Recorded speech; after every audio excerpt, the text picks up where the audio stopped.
Welcome to Hurrdat Sports Radio. The 1-1. Hit on a line to center field and fairly deep. Grissom is back. He's at the track. He's at the wall. He leaps, and that ball's gone. Ryan McKenna, a solo shot to center.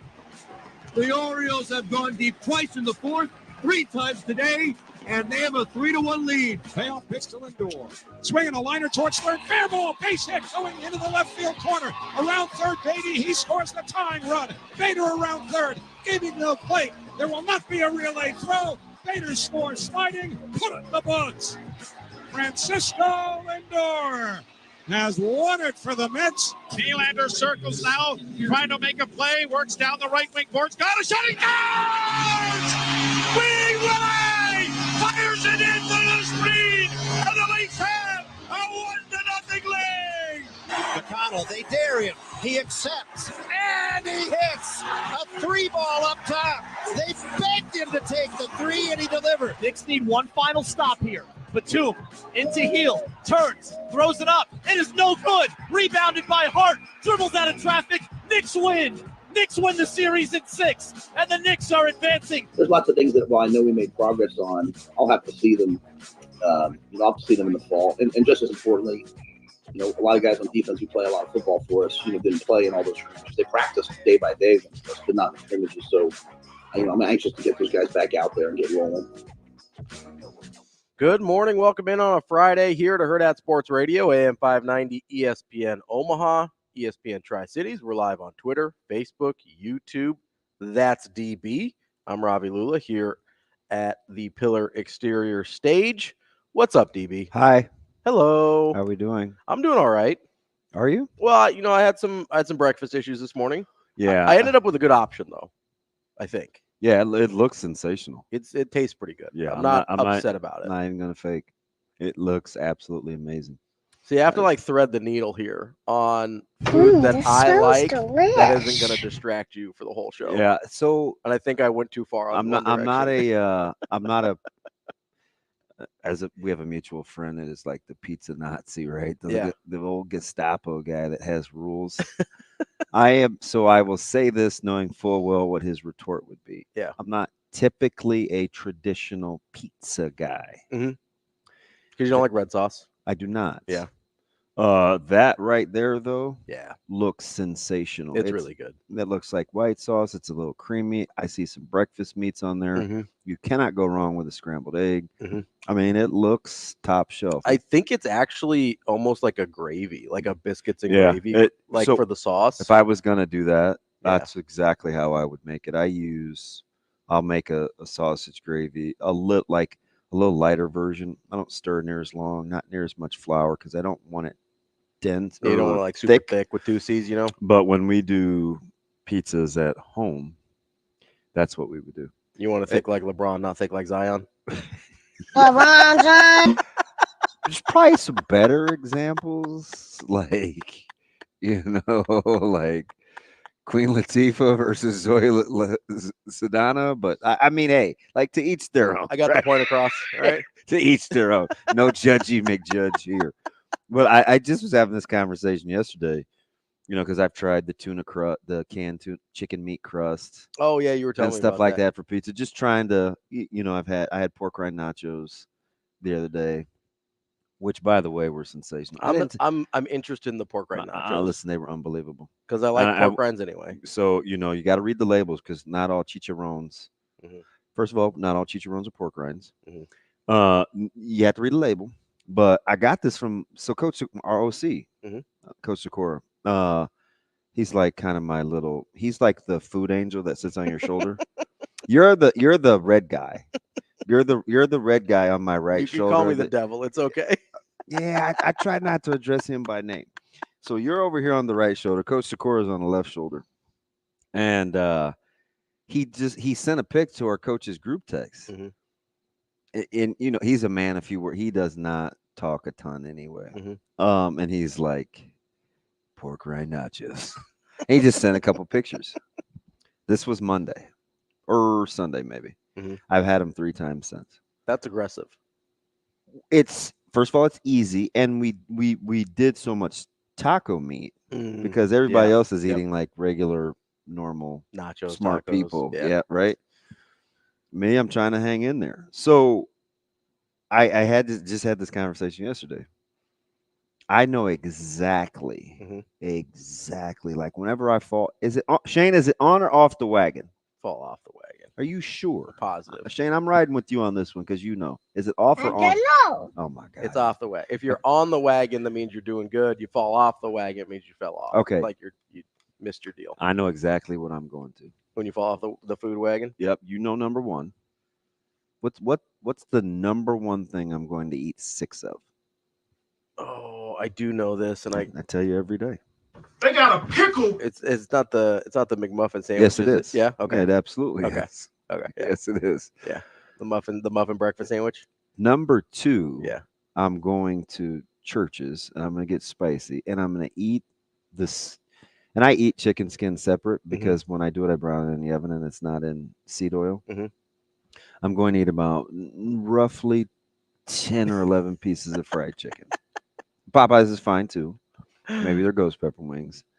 But weirdly, number 3 is like an Asiago salmon bagel or Really? I'm going to get a sandwich. You do love a good sandwich. It's like my staple. Yeah. I'll take it. And I haven't been able to do that. I just was thinking about. Do you do any cheat days or no? No.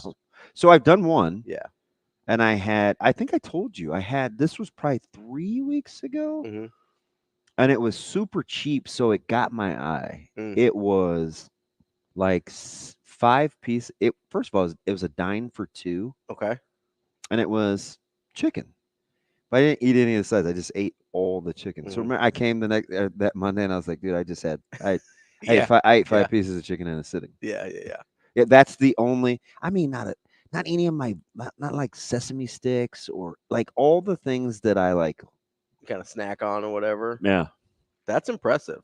Whoa. You've been doing this for a little while. It's very stressful. Yeah. So I'm glad you're funny because I at least laughed during the show.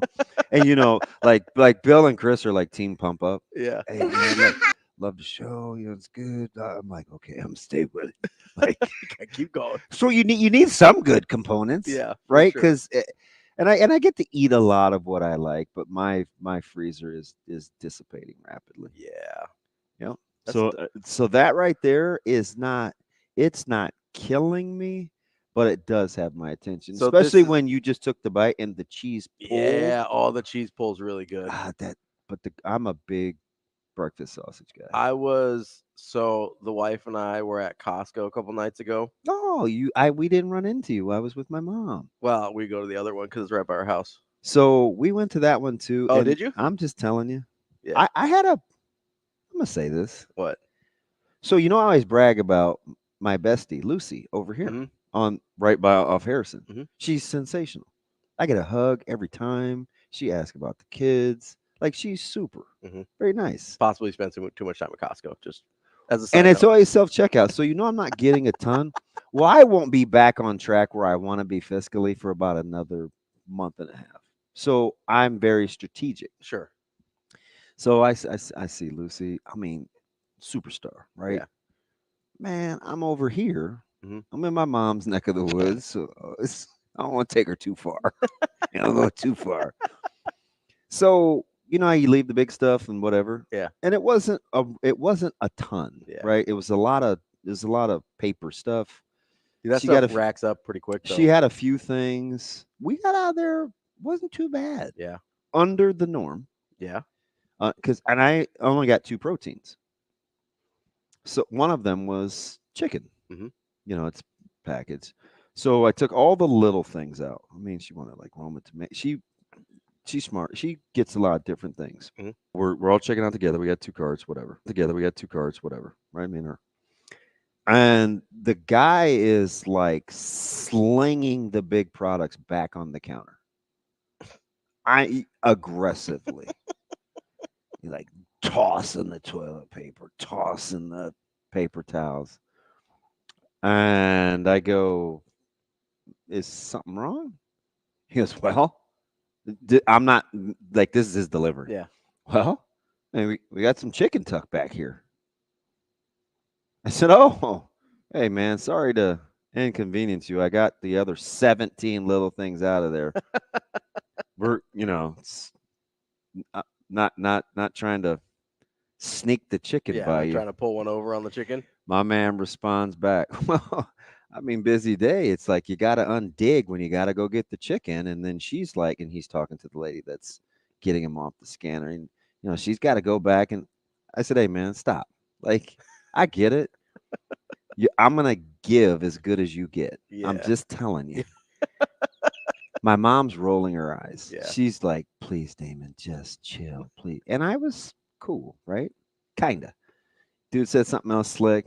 I go, "Man, you're on a roll." I said, "I am sorry to inconvenience you. It's not that early in the day. Are you sure you're gonna be okay over this bag chicken?" Yeah. "Well, I'm okay. It's good." Cracking jokes. I said, "Yeah, I'm not here for that."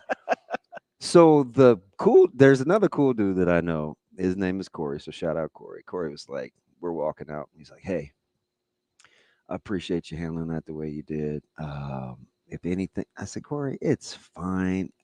He's just got to know my mom. She's like the most honest person in America. Like the implication that if you're going to get cracked for that amount of money and try to slide some $22 chicken in, Yeah. I'm not vibing." No. Like and he was mad. Like, use your brain here, Bro. right? Oh, yeah. And so we're walking. I told you we were walking to the car. My mom was talking about horses. Yeah. I think it was to distract her from what From really. the chicken incident? Do you know she was looking at the receipt? Really? Yeah. So I wondered if that bothered her Yeah. because she is of the. I mean, this is a super class. That's just not how she gets down, right? Last person in the world, I would think, to and she try and steal some chicken. and she totally she ate, and it's on me. Yeah. Right. I'm the one putting the stuff on the counter. Mhm. Right. And I'm like, she's like, "I just was okay. Which Damon am I getting?" I'm like, that guy barely. He's like 6 times a year guy. I'm fine. That wasn't that serious. There's also, I mean, as we'll talk at 8:45 to my man Big A. That's right. She dialed back into horses. We're gonna get the horses done. I'm actually weirdly a big Kentucky Derby guy. So there's a few of you guys. I told you my Kevin, huge horse guy. There's like, I think there's 3 things he cares about. Yeah. 4: his wife, his grandbabies, his kids. Yeah. That's all inclusive. Yeah, they don't count. Whatever. He likes to camp, so he gets a peace of mind. Gross. And horses. He does love him some Nebraska football, though. This dude loves some horses. It's the race is awesome. I do enjoy watching the race. I like I really want to go. Like, I want to go and experience. Like, it's not on your boy's bucket list. See, it is for me. I want to go. I want to like do the fancy clothes and like. Of course you do. The mint juleps and Oh my gosh, the guy that wants to watch a drink made for 9 minutes that's gonna last 2. Are you guys going? Nice rate of return. Hey, do you want me to? Is this switched in? You got them. It's called muddling. Yeah. You got to muddle. Yeah, you know what that is. They won't be doing that tomorrow. It's gonna be dry tomorrow, right? I don't need a mutter. So. It's supposed. We're not gonna mutter with the muddling. That's different things. It's okay. No, it's raining today. I think it's supposed to dry up before tomorrow. Okay. So I don't know. It's not going to be like a dry track, but it shouldn't be all right. Cool. Super messy, from what I understand. So are you gonna like do the whole? Would you wear a hat? If the right hat, a pastel colored suit? Oh, for sure. Yeah. Okay. Well, it's fine. You gotta lean into it. To each his own. You gotta get like the whole. We're not walking in together. You gotta. We could go hang out and chill out. We're not walking in. I have to pretend like I met you there and be like, "Oh, it's my guy." What color? So I like the light blues more. What is that? Okay. All right. Like pink's a good accent color for the light blues, You gotta do like the seersucker, like that real light kind of almost linen material. Yeah. I'm just what? Yeah, you and Natasha would be just fine. What, like John Lennon? Yeah, exactly. Zip it, Marty. You gotta imagine all the John Lennon I'd be wearing. And that's Are totally you on me. Are you serious? Yeah, absolutely. Yeah, you pick a different friend. You and Sindelar could roll. Dude, Sindelar would absolutely roll with me. Down in Kentucky, where it's like okay to burn grits all the time still, he would love that. Sindelar would also, especially if it was like a muddy track, like he's got that old groundskeeper in him, so he'd be all. Is that what he started doing? So he was a superintendent at I think Eagle Run. He was the then he like worked his way up to be superintendent. I know a sweet groundskeeper. Yeah. Yeah. He's done grounds crew for CWS. And he's at your place, JJ Barecki. Oh, really? Oh yeah. Yeah, he Sindelar like worked grounds crew College World Series. Like he did the whole deal. Baretsky, I'm sorry. That's all right. I wasn't gonna know the difference. No, I know, but for me, phonetically, it's like I can't read. No, it's all right. Reading. Wow, so you'd be in Kentucky. Oh, absolutely. And I need Jacob Padilla here at Stat. Yeah, you're struggling with the tweet deck. It's pissing me off. Yeah. Yep. I'm feeling a little grimy, a little grungy this morning. Yeah, we'll get after it. We'll figure it out. No. You seem very hurt right now. Hey, listen, man. I know it's Friday and I'm in a fairly okay mood. Knock it off. Lucky for you guys, that day is not today. Oh yeah. Hey, social media. I told you guys I was going to take my time and spend some time with my family. Okay. Go ahead, knock yourself out, LeBron. Lucky for you guys. Opt out of your contract, sign back in, and then hope that the Lakers get you some pieces. Knock it off. Are you really hoping that he signs somewhere else? Man, I want to start over, man. Gut that thing. They're not going to win. No. So get me out of the holding pattern. As is, they're not winning. Yeah, well, it's like you try to hurt my feelings talking about the Steelers. Well, it's hard being in the middle. You can't quite get a top draft pick, and you're going to be good enough just to keep you relevant, but not good enough to win the division. I'm like, next time, Robbie, I want to be depressed. I'm going to be like, hey, what do you think about the Steelers? Am I wrong? Well.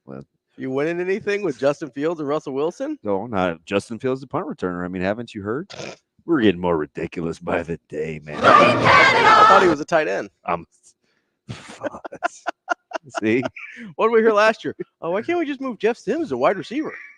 We don't have any wide receivers. That was part of the downslide. I was literally losing my mind. You guys serious right now? Like, what if we just moved wide receiver? Hey, just go run that skinny end cut, okay, Jeff? He's pretty fast. Fudge. These people. He's a good athlete. These people. You can't just get out there and. Shane, buckle up. Gonna be one of these shows. It's freaking bad. It's Friday. It is a Friday. We got a good show coming up for you. As DB mentioned, we're gonna talk a little horse racing at 8:45 with your guy Big A. I've never talked to him before, so I'm excited. He's a great person. Yeah, I've got Anthony. He's coming up. He's a track announcer, so It's exciting. He knows it's exciting. He knows what he's doing. As you It's mentioned, exciting. we're also going to talk to the pizza man, Matt Vrzal, 9:45. So It's kind of exciting. We're just jumping all around today. 9 o'clock, we're going to talk to Mike Sautter. How's your clock work? What do you mean? You went middle of the hour, bottom of the hour. Yeah, I'm the top of the hour. Are you reading backwards but in the middle? Yeah.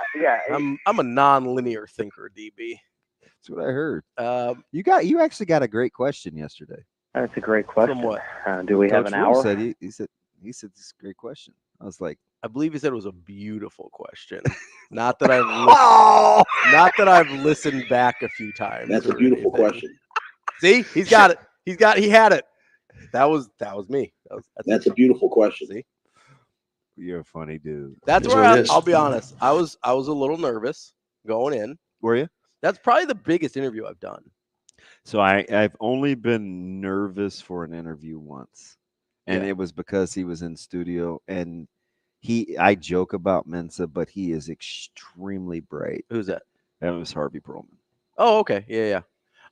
You just know that's the type of person that's not gonna, sometimes you ask questions and you want guys to just kind of go along with it, or you want to play radio. You just knew he wasn't. Yeah, and so I had to be like, you had to be on it. Yeah, there was a couple. So it doesn't happen to me very often, but there's been one of them's funny. It was a long time ago. Ethan Rogge. I was nervous to talk to Ethan Rogge because I loved Ethan Rogge. Hence your pets. My buddy's name. It's kind of weird. No, you know what's super weird? Like I wouldn't name any of my pets like Vince or. You know what's super weird? Or hey, Pal Mao, Troy, come here, Troy. So hey, come here, Craig. Why is your dog Craig? Well, because Roger didn't sound right. No, Roger's a great dog name. Are you kidding me? I figured it was For people that look, What? Roger's not a good dog name. No, so you know what's super funny is when I was single in between marriages. Hey, come here, Rashid. Wallace. I'd probably go with Wallace. Wallace is an incredible dog name. Would you stop? I can just imagine one of those like old man looking dogs named Wallace. That would be like a schnauzer. And Gromit. Incredible. You big claymation guy. Always. To me, that sounds soft. So I actually went on a date. He's a So how many sound bites will we get from Coach? All of them. We're going to be using it all summer. Do you feel like he and I have a bromance? Because I don't want to be like that. But I do think part of our relationship helps the interviews because we can go there. Oh, 100%. I can't even answer that. Like, I felt like he was way more comfortable with us because of the relationship you guys have. Okay. That's how because I mean, I listen to basically everything the man says publicly. So I kind of have a pretty good feel on like his like mood and demeanor and that kind of stuff when he's you have insight behind the scenes and stuff we talk about, so you know kind of. Yeah, I get a vibe for him a little bit, and he seemed like he was like comfortable and like in his element. Functional people look dysfunctional to dysfunctional people. My dude really told the Stitches story. That's hilarious. Yeah. He also like just casually dropped some Rudyard Kipling on us, which I did you catch that? I did, yeah. I didn't realize it was a quote at first. And then I went back to listen to it because I wanted to make sure I had it right. And then I Googled it for some reason. So I was like, because sometimes he quotes stuff. And so I was like, I just want to make sure it's like a quote, not an original. And yeah, it's a Rudyard Kipling, the guy that wrote the Jungle Book. He has this poem called "If," and it comes from the triumph and the disaster thing comes from that. I'm 50 years old. Yeah. Do you know how old I was before I stopped saying Rudyard? 49 and a half. 44, 43. Yeah, it's pretty close. It's probably like 2014, 2015. I don't even know if I'm pronouncing it correctly. I'm just kind of saying it. Rudyard? I don't know. Kipling? I learned whenever Mowgli came out. Yeah. And for some reason I thought the boys would like that. The live action one? Yeah, they did. Yeah. Yeah. I still like it. I haven't seen that one. Who doesn't want a red flower? There was a live action version of the Jungle Book in like the early 90s that I actually watched a lot growing up. I don't know if it's actually good or if it was one of those like I was a kid things. But I have like nostalgia for it. So I never ended up watching this other one. I totally cut you off, but because I can compartmentalize, it was like Thursday night. You were going out. Mm-hmm. You were getting ready to tell a story before you got derailed. Oh, it was about Rocky. There you go. So, see, Shane? No, between marriages, I had gone. I went on some dates with like some like kind of one-off dates with a few people, and one of them was a one-off date. Yeah, it's like you go on a date and then like it just doesn't go anywhere. Okay. Or like you go on a couple dates and like you don't end up like dating, right? But she was Ethan Rogge's cousin. And I found out because I told her my dog's name and she's like, what? She thought it was super weird. No, I would have been like stage 4 creeper. He planted that and now he's playing dumb. He just thinks he can get close to my cousin. Honestly, like I thought about it. I was like, okay, so if we get married, will Ethan be there? And she's like, well, he comes to like holidays and stuff. And next, like, check, right. Please. Anyway. You had that conversation? I don't think I said married, but I was like, so if we hung out, would Ethan ever be there? I thought about it. I'm not gonna lie. I thought about it. You're out. We will be back.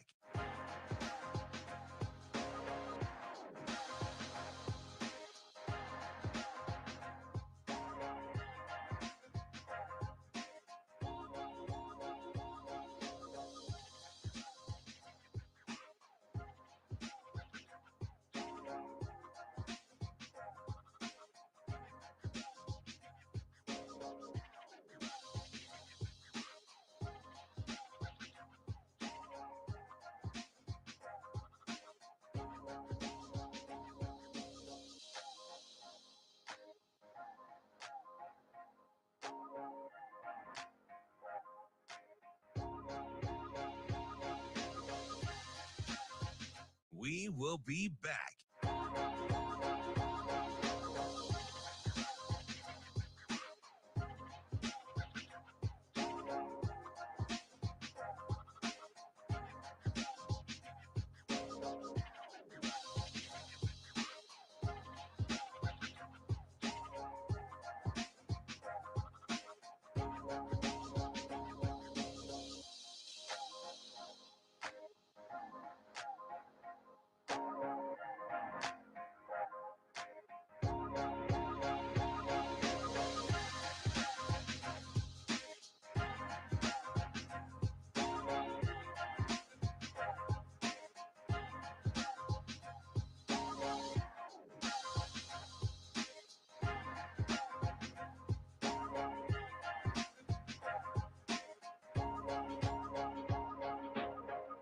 We will be back.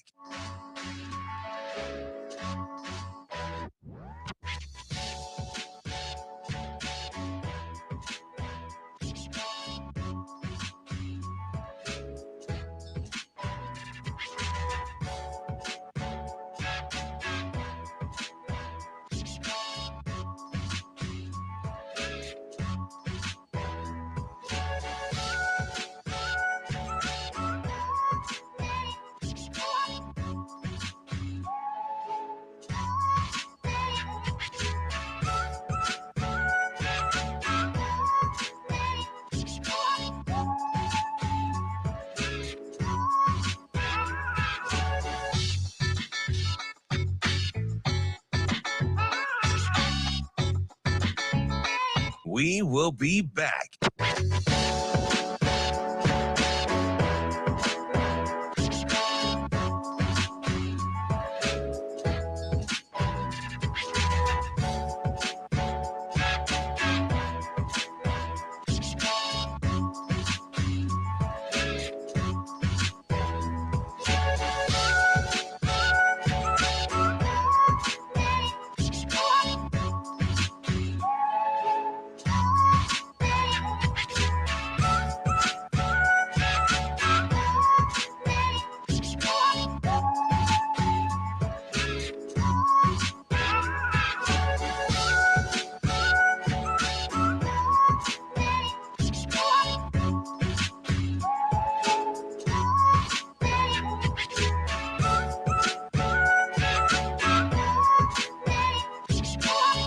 We will be back.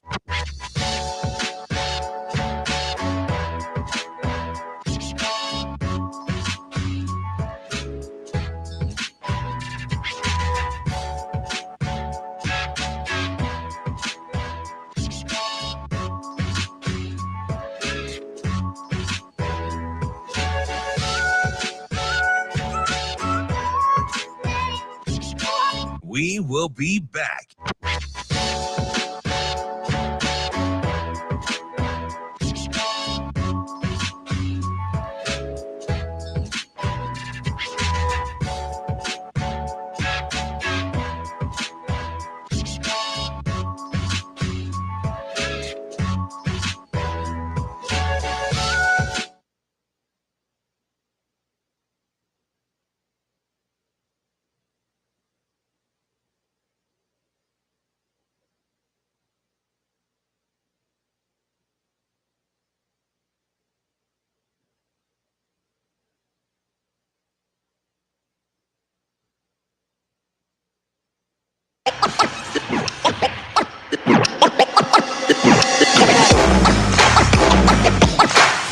You're listening to Hurrdat Sports Radio.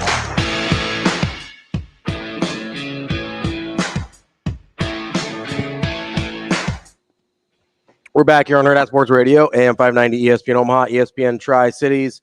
We're live on Twitter, Facebook, YouTube, and we are brought to you by our friends at the Omaha Supernovas. Reminder, they've got a match tomorrow, May 4th, in Columbus, which you can watch on CBS Sports Network. And then you've got their final home match Thursday, May 9th, right here, CHI Health Center, 7 p.m. first tip, also against the Columbus Fury. Make sure you get to supernovas.com to get tickets. That's supernovas.com.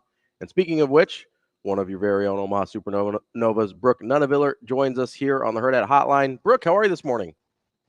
I'm doing good. I'm just getting to practice right now. How are you doing? Gosh, that is amazing because you guys are on the road.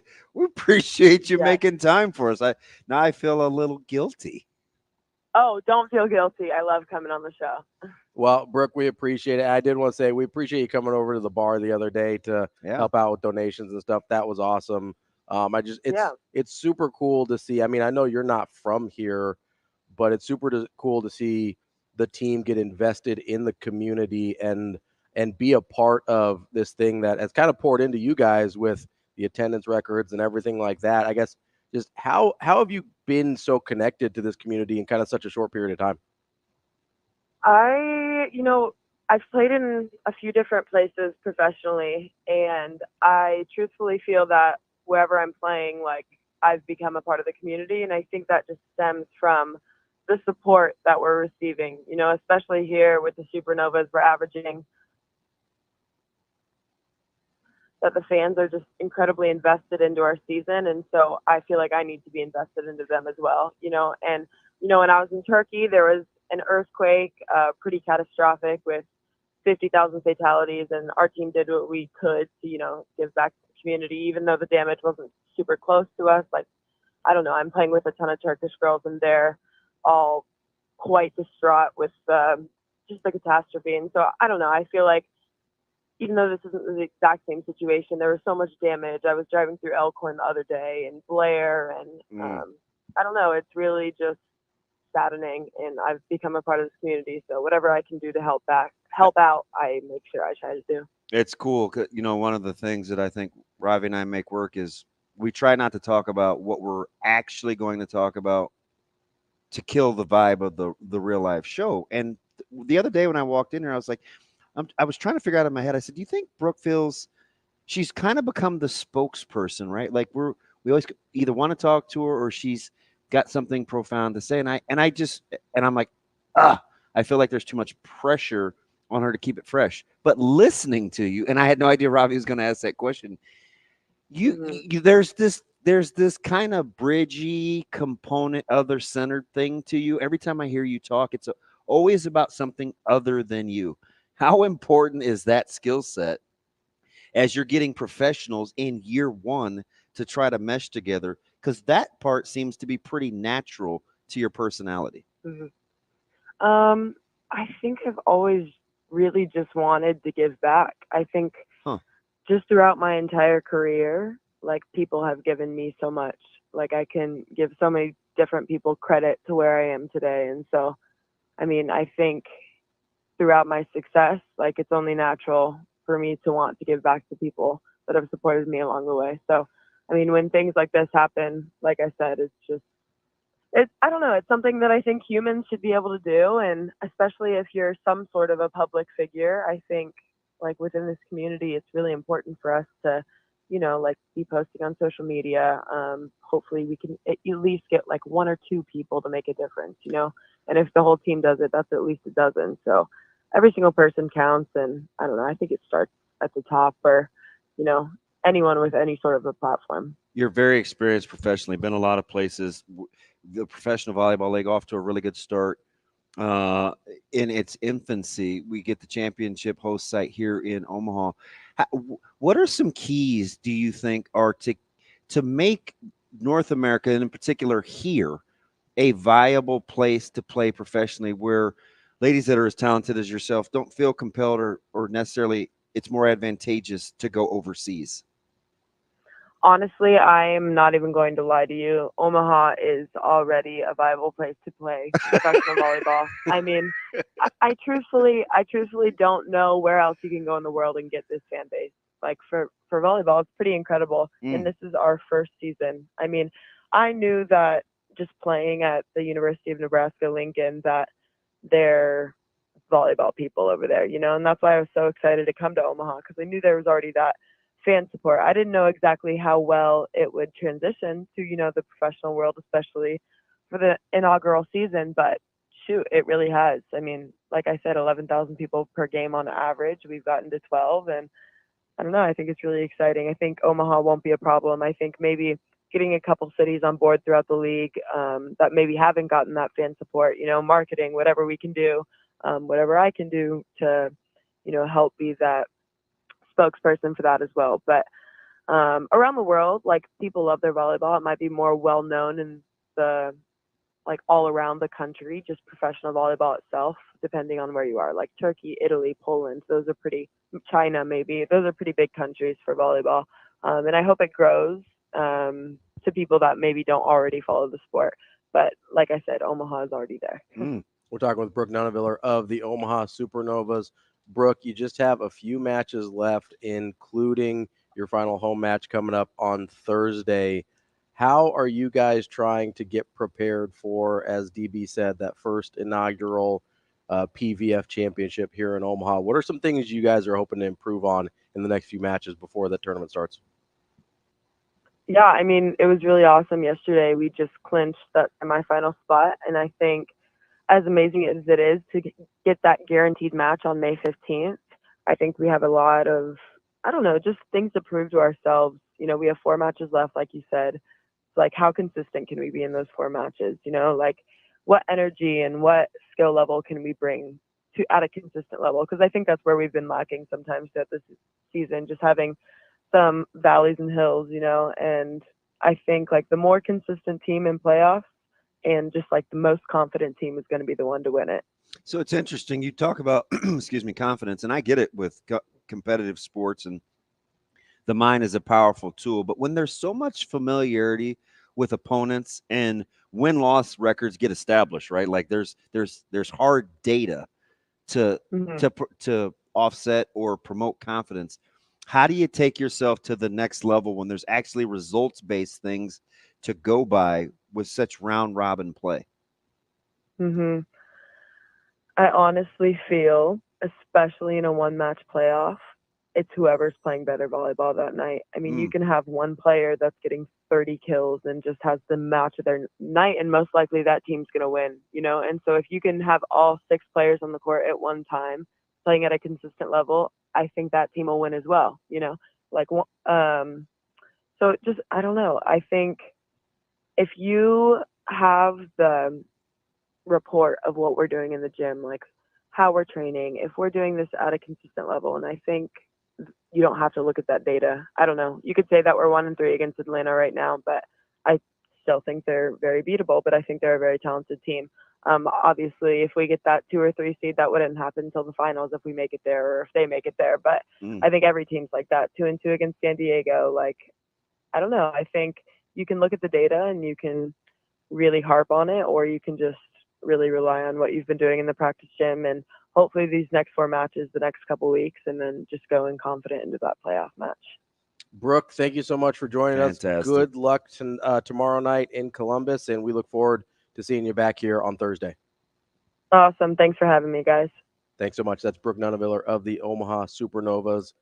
Super to meet her the other day when she came over to the bar. She's kind of like the spokesperson. Like she's on a lot of the she does a lot of the press, the media hits. And I remember walking in here and I was just like, does she enjoy this kind of? She is kind of like the ambassador. Yeah. And it doesn't, I mean, just from my experience, because she sat here and I mean, no one was like, it wasn't a hey, come meet a Supernova thing. She was just sitting with me and Jacob collecting donations at the bar like she was anybody else. She seems pretty cool. It was super cool. So I really appreciate that. And there's something she said that actually reminded me of something Coach Rule said yesterday.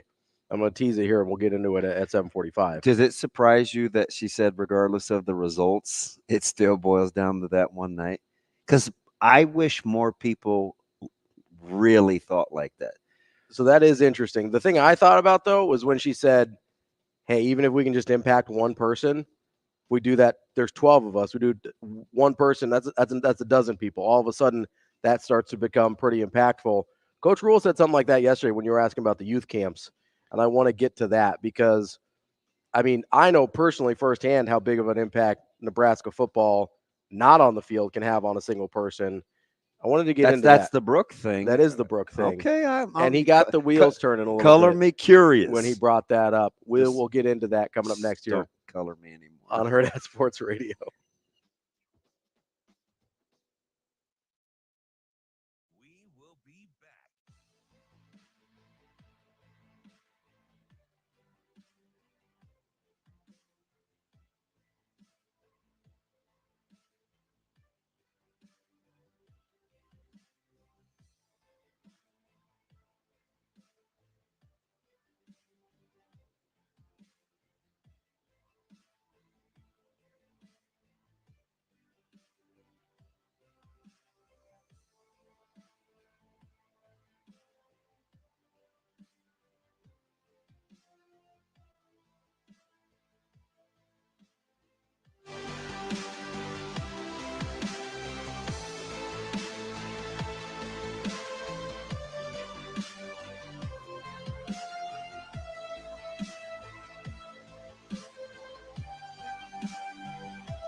We will be back.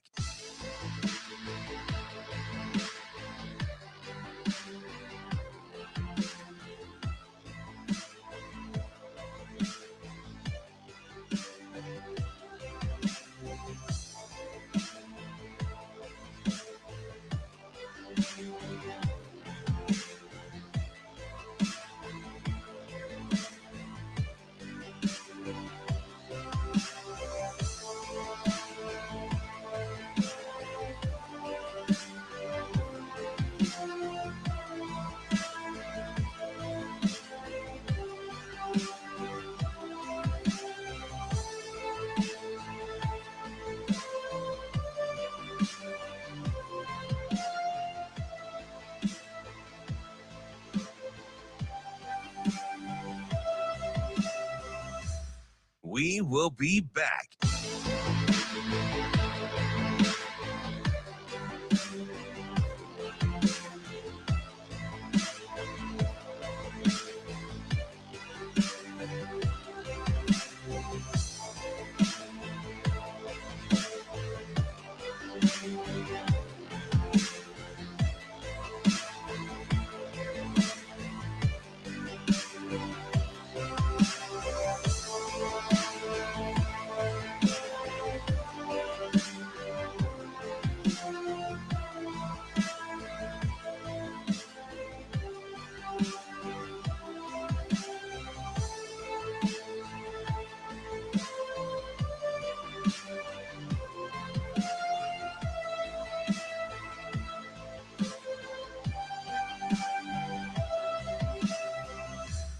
We will be back.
You're listening to Hurrdat Sports Radio.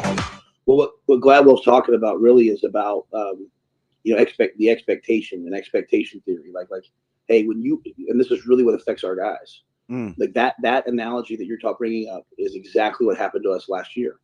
So when the bombs are going off in the distance and you can hear them, you keep waiting for them to come closer to you, and it's that expectation that leaves you with trauma. When's it my time? When's it coming? When you're walking down the street and the bomb goes off right next to you, and then another bomb goes off right next to you, you realize that every day is a gift, and you're, hey, you almost become, elated. Like, hey, I can't be hurt. I'm meant to live. You've been through the worst.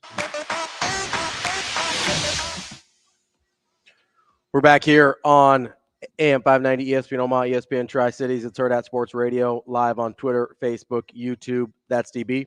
I'm Ravi Lulla. We're here on the Pillar Exterior stage, and we are revisiting some of our conversation with Coach Rule yesterday. I was coming down 108th yesterday to go to Micah's track meet, and there were not one, but two Pillar Exterior vehicles in front of me.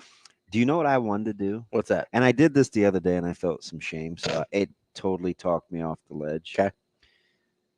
I wanted to roll down the window, and I wanted to say, "Hey, thank you guys, appreciate it, cool," thumbs up type stuff, right? Yeah.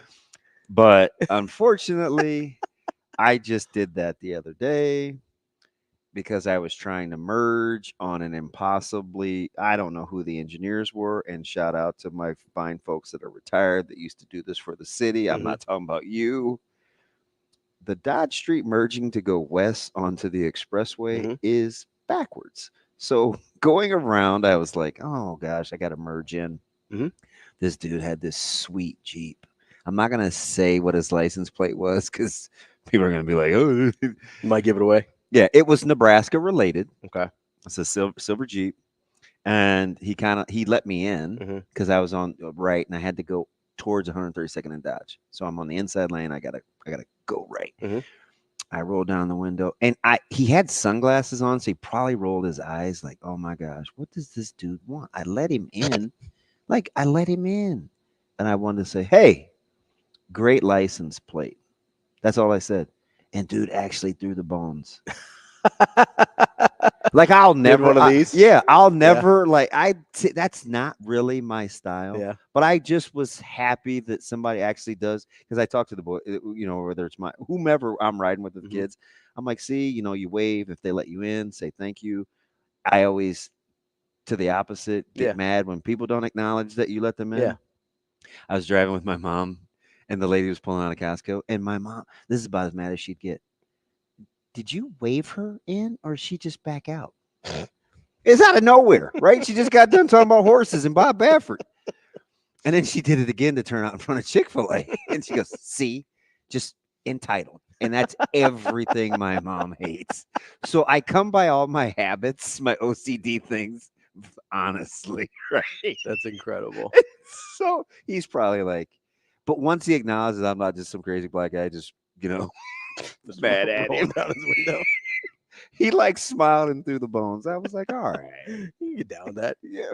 Well, it's funny now to have a kid that the only reason people like me is because of him. Because I went a full year without talking to my neighbor. I walk past his house every day. Every day I see this dude. This day. And he has a Vikings flag, and he has a he has a black shirts thing. Finally, a couple months ago, my man threw the bones in the driveway. I was like, what? Is it because I played offense like we weren't cool? Now that you like my kid, it's all right? I was like, to this day. I know. He thought he was afraid he was going to go play for Iowa. So, wow. Sober dude. Yeah, whatever. My life might have been a little tougher for old DB around here. I can't stand you. What is wrong with you? I don't know. Shane. Are we keeping this dude? Remember when you used to like him? Yeah. Back in the day. Yeah. To this day? About 10 seconds ago, that was cool. To this day? I'm going to say some bad things, man. I'm just like, what? Oh, no. Were you? I mean, I think there was some concern that he wouldn't end up in Nebraska from the general population. Yeah. I think that's an open sentiment. Didn't know whether it was going to be another Big 10 school or potentially another Big 12 school, but I was ready to. I was like, I wonder, I could wear all black. I could get away with all red. I'm not going to wear all purple like Grimace, but you guys got to get up out of here. You could get some silver with purple accents. You could do that, kind of like that, but with a, No, not about it. Nope. Nope. Nope. No logos, just no logos. None. I feel like you'd have gone. I know you can be a little antisocial anyway. Yeah. I feel like if that had gone a different way, we wouldn't have seen you for 4 years. So Viv and Leon, his daughters. Yeah. Every time they see Coach, every time they see the W, I'm not kidding you. It's immediate. Wisconsin. He's raising those girls right. I love it. I want to explain, but I don't explain. I'm like, I get that. I know it's not. I mean, Wisconsin. they're like all in. They're bebopping over. I love it. They're so stinking cute. I love. Well, and it reminds me of what he said about these kids coming in wearing LSU gear and whatever. He said that's my fault. And he goes, that's on me. That's my fault. He's like it's all the little things that matter, right? He's one of those people that truly believes that. He brought up the recruiting, the box in the hallway and the recruiting trip, right? He truly believes, isn't that something, that the minute you start doing all the little things wrong, you start doing everything wrong. Yep. Right. And if you're disciplined in the little things, it's biblical, right? He probably gets it from his dad. It's like he who can be trusted with little can be trusted with much. Yeah. Right. If you can't be trusted about being a good steward. Yeah. If you can't be trusted with a little bit, nobody's going to trust you with very much, right? That's kind of how it works. And I thought that was a really insightful kind of conversation into his mindset on why, and it really fits. He peeled it all the way back, didn't he? He did. You're like, oh, I get it now. Well, and he you can see because he breaks things down into such little pieces. I know you love that. Like so digestible. This dude over here, Shane, was still doing cartwheels when he went into the winter versus spring versus summer. I love because right here he goes. Hey, you good? You need a paper towel? You all right? Just get a little giddy. That's what it is. No, because it's when, and he's right. And when I asked the question about him saying the quiet parts out loud, right, about like winning a national championship in Nebraska, part of the reason Nebraska fans stopped talking about that, and they would say things, you've heard it, like, oh, we just want to be relevant again. They wouldn't put concrete like desires on what they wanted because they were afraid of it, because it seemed too big, right? It seemed like too big of a lift. We seemed too far away, right? It's been 7 years since Nebraska made a bowl game. It's the only Power 5 team in that time frame not to make a bowl game. Well aware, Ravi. No, but what I'm saying, you set context there. When you say that and then you go, oh, but we want to win a national championship here. It seems like you're too far apart. Obviously, right? I want to win. How much of this has to do with I'm sitting next to a guy that said I could see Nebraska in the college football playoffs? No, but that's in 3 years. That's why I said it, because of these groundworks that he's laid, and he really obviously solidified it yesterday. I said it before that, but it's because I listened to him break things down into these tiny digestible pieces. But hey, you have to. I mean, he said it last year. Hey, you have to earn the right to go play Minnesota. You don't just get to go out there and be like, hey, we're Nebraska, we're gonna go play. Like, you have to earn the right to even play Minnesota. You can't roll out of bed and say, hey, we're Nebraska. This is your pet peeve. Oh, we're Nebraska. We should beat Minnesota. We're Nebraska. We should beat Colorado. That is very much a pet peeve. Right? You have to, and Coach Rule is here saying, hey, no. We shouldn't beat anybody. We haven't earned that right to say we should beat anybody. I'm actually afraid to use the word should. Yeah. I almost never use that word. So I call them, I put it in terms of winnable games, like games where Nebraska is going to be in a place to give themselves a shot. I vibe with that. Like, I think that's a reason. When I'm looking at the schedule, that's what I'm doing. I can vibe with that. And I can look at the schedule and be like, oh, I think there's 9 or 10 winnable games. Are they going to win all the winnable games? No. Can I use that term too? Absolutely. We can share winnable. Let's do it. Thank you. See, it was a little partnership. No, I don't know if that's not vibing yet. No, we ain't going to Churchill Downs. I know that. Yeah, right. You take my mom. I don't know if she'd roll with you. Oh, she would definitely wear a big hat. I take that back. She probably. Nah, I don't know. She's not wearing the hat. She, like, back in the day, not to go art to this day, but maybe. I don't think so. I feel like back in the day. I feel like she would rock a hat. I don't know. We'll have to ask. I'll say send her a text. See if she'll go to Churchill Downs with me. She mess around and call in. Then we're all in trouble. And rock the crazy hats. Let's get to Kim here, who apparently has some feelings about DB in public. What'd I do now? I have no idea. Kim, what's up? Well, the list is long, Damon, but can I go on a shopping trip with you and your mom sometime to Costco? Listen, she's amazing. It makes like my month. She's fantastic. We'll take you. She one time a couple of years ago she did ask me. She goes, "Did you really eat somebody else's meatballs? That's interesting." She's well aware, Kim. I'm dead serious. She said it. She knows I'm weird like that. Yeah. Okay. So you have an almost dragged down at Costco with the guy. So I was going to go there to make sure that you don't get arrested or anything. I was cool. He just was very snarky. Yeah, but would you want to work there? I don't think I could work there. So you know what I would like to do? I want to be the person, Kim, at the self-checkout that scans the big items because they can really save the day. And they can like move around. They got a little freedom of moving. They go around. I like those people. Kim. They go around like somebody registering for their first wedding and like zapping all the items and stuff. Scanning them in there. Yeah, that'd be fun. Kim. But here's the thing: is what happens if they didn't actually scan the chicken, and then you get to the door as you're leaving? Oh, I know. My mom, she'd string me up because that's on me. DB the chicken thief. I have one other thing that I need to say because I've been meaning to say this. I'm so glad you guys have Alex Stabile on. Yeah, he's hilarious, isn't he? He's not only hilarious. I mean, his social media is just the best during Creighton. You think I'm unhinged? All right. I know. Appreciate you, Kim. I'm glad he's finally getting a voice. Yeah, we're going to give it to him. Appreciate you, Kim. We'll talk to you soon. We will be back.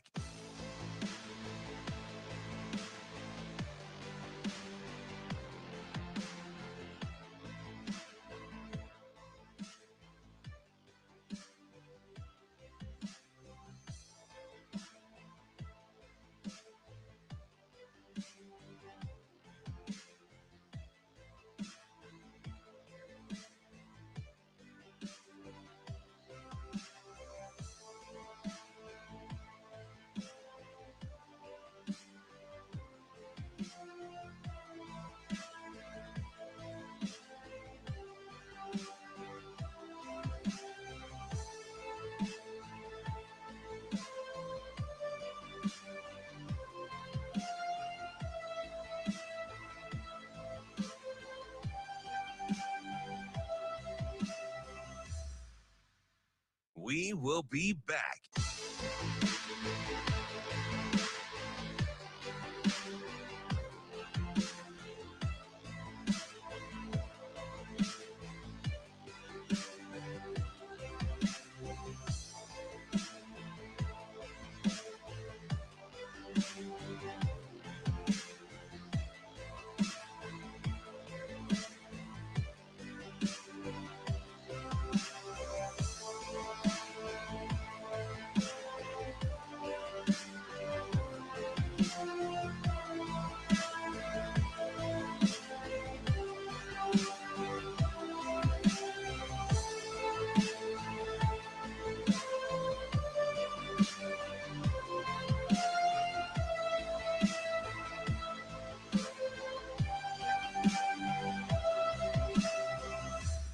We will be back.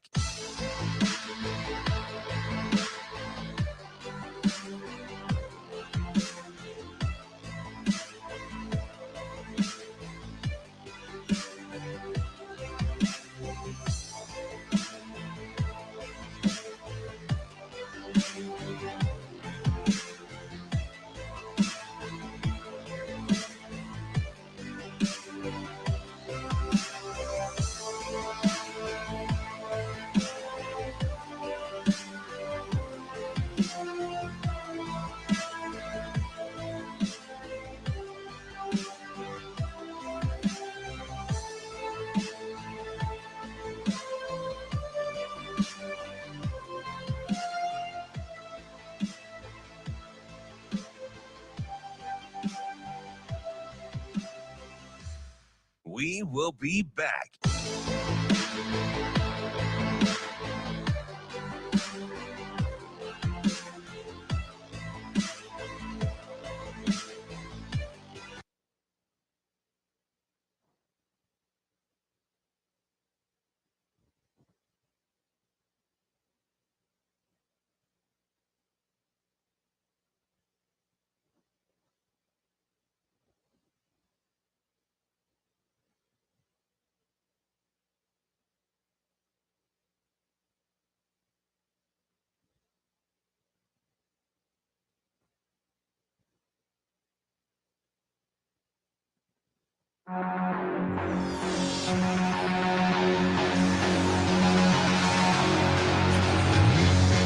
You're listening to Hurrdat Sports Radio. All right, what's the next thing? Like, well, we're going to do this. Okay, what's the next thing? And like controlling your heart rate, being in the moment, dealing with what's happening, not getting emotional. Like I had to do that in that moment. And that goes back to my parents, but also goes back to my time at Penn State. So how do I get that done for our players? Well, you know, sitting there in games and losing and, you know, going over and shaking Coach Sanders' hand, even though they tell me not to. Putting pressure on the staff. Putting pressure on in recruiting, Avery Gossett, Keith Williams, Susan Elza. Like that sends a message that this is a caring, not coddling environment. And but people thrive in that. And I want our players to understand we're not doing this so you can survive it. We're doing this so you can thrive in it. Welcome back here, kicking off hour number 2 here on Hurrdat Sports Radio, AM 590, ESPN Omaha, ESPN Tri-Cities. We're live on Twitter, Facebook, YouTube. Got to remind you that Union Omaha is playing Sporting KC on Wednesday, May 8th at 7 p.m. Make sure you get your tickets. It's part of the U.S. Open Cup, and it's the first time an MLS team has competed here in the city of Omaha. It's going to be a super cool event. I'm planning on being out there. If you see me, say hi. I'm not like DB. I'm not antisocial. I'll say you hi and to you. I will talk, but they can say hi to you. I'm just kidding. I'm not that bad. I'm bad, but not that bad. Depends on the day. Depends on when they catch you. To this day. So make sure you get out to Union Omaha. Get your tickets. Go to unionomaha.com and get your tickets for the U.S. Open Cup. Sporting KC will be here on Wednesday. Don't you dare miss it. Coming up here on the Hurrdat Hotline, got a very special guest. One mother of the host, if you will, D Betting. D, how are you this morning? I'm good. How are you? I'm good. It's great to talk to you. I feel Nice like to we're talk with you. I feel like we're great friends, but Lord. we haven't actually talked very much. So this is a I nice. know, but we have so much in common. I know. Oh, really? It's really weird. Do tell. What would that be, Well, Mom? we have to put up with Damon every day. That's one. Wow. Yeah, so you got two of these guys. Well, Shane actually feels like he's in the driver's seat because you guys hit it off first. But now, Yes, now Ravi I and love Shane. doesn't everybody? Now Ravi and Matt are like going back. Vrzal are going back and forth, so it's kind of funny. Oh, okay. Are you? You're I not love Matt too. You're not choosing sides, are you? No. It's okay. I know I'm your favorite. You don't have to say it out loud. It's all right. You're very much like my mom in that way. So listen, was I out of pocket at Costco, or were you cool? No, you were okay. No, I'm serious. Did the guy think you guys were trying to steal chicken? Is that what happened? I don't know what he was. We walked up and he took the big things off, and the young lady that was helping him, that fills your cart, he said, move back, move out of the way. And then he slings this big thing of paper towels over her head. I'm thinking, what is wrong with you? See how? So he was at him like, what? So he was more mad at his helper that she wasn't uncovering all the goods. No, he wasn't mad. He just thought he was cool. And then I looked at his, you know how people like to show off sometimes.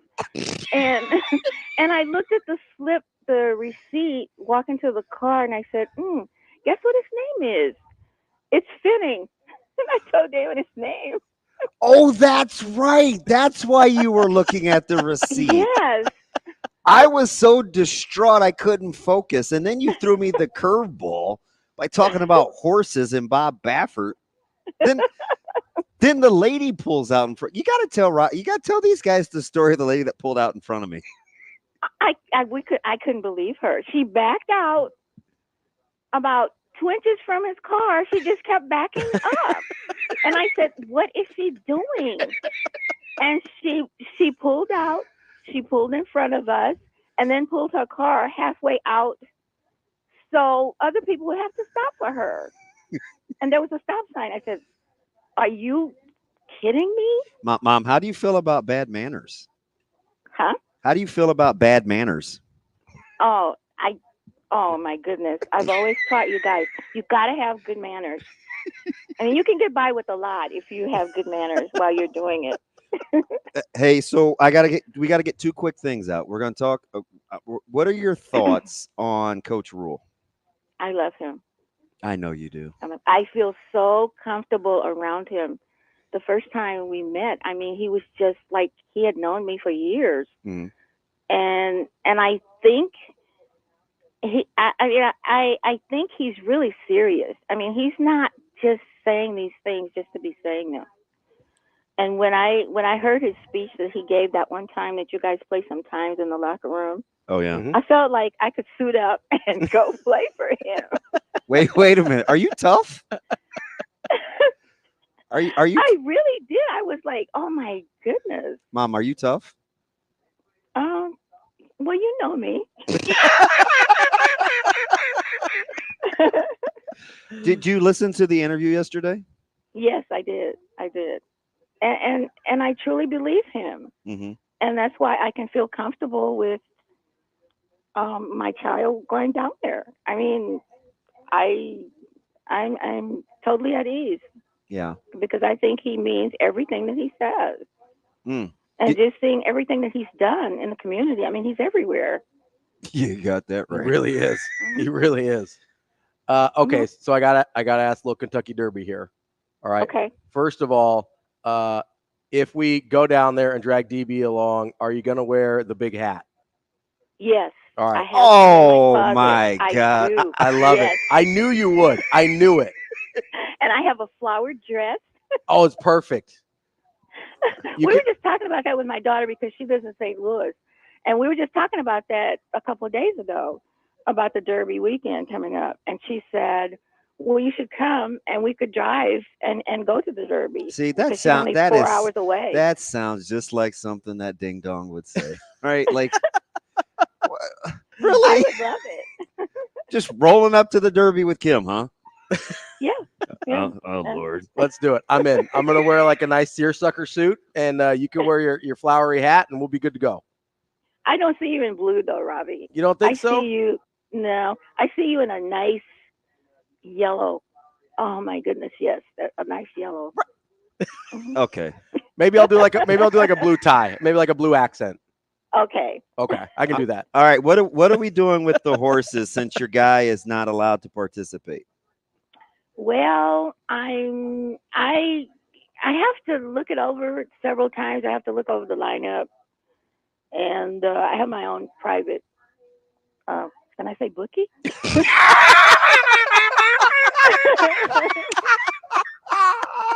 And he sends me the list and other jockeys because I pick the horses by how they look. Yeah. And who's riding. Okay. Does it? I have favorite jockeys. Oh, okay. So you're a Velasquez. You're a JV guy, right? Oh yes. Oh Lord. Okay. Does it bother you that he's at the 17/16 post? That's a long way to go. I know. I didn't know it would be this many horses though. It's a big field. You may get a white. You may get a white. She said stacked. Listen at you. Stop it. Hey, so what are you looking for? Are you looking for value or what? Like, what's your thing this year? What am I? What? What are you looking for?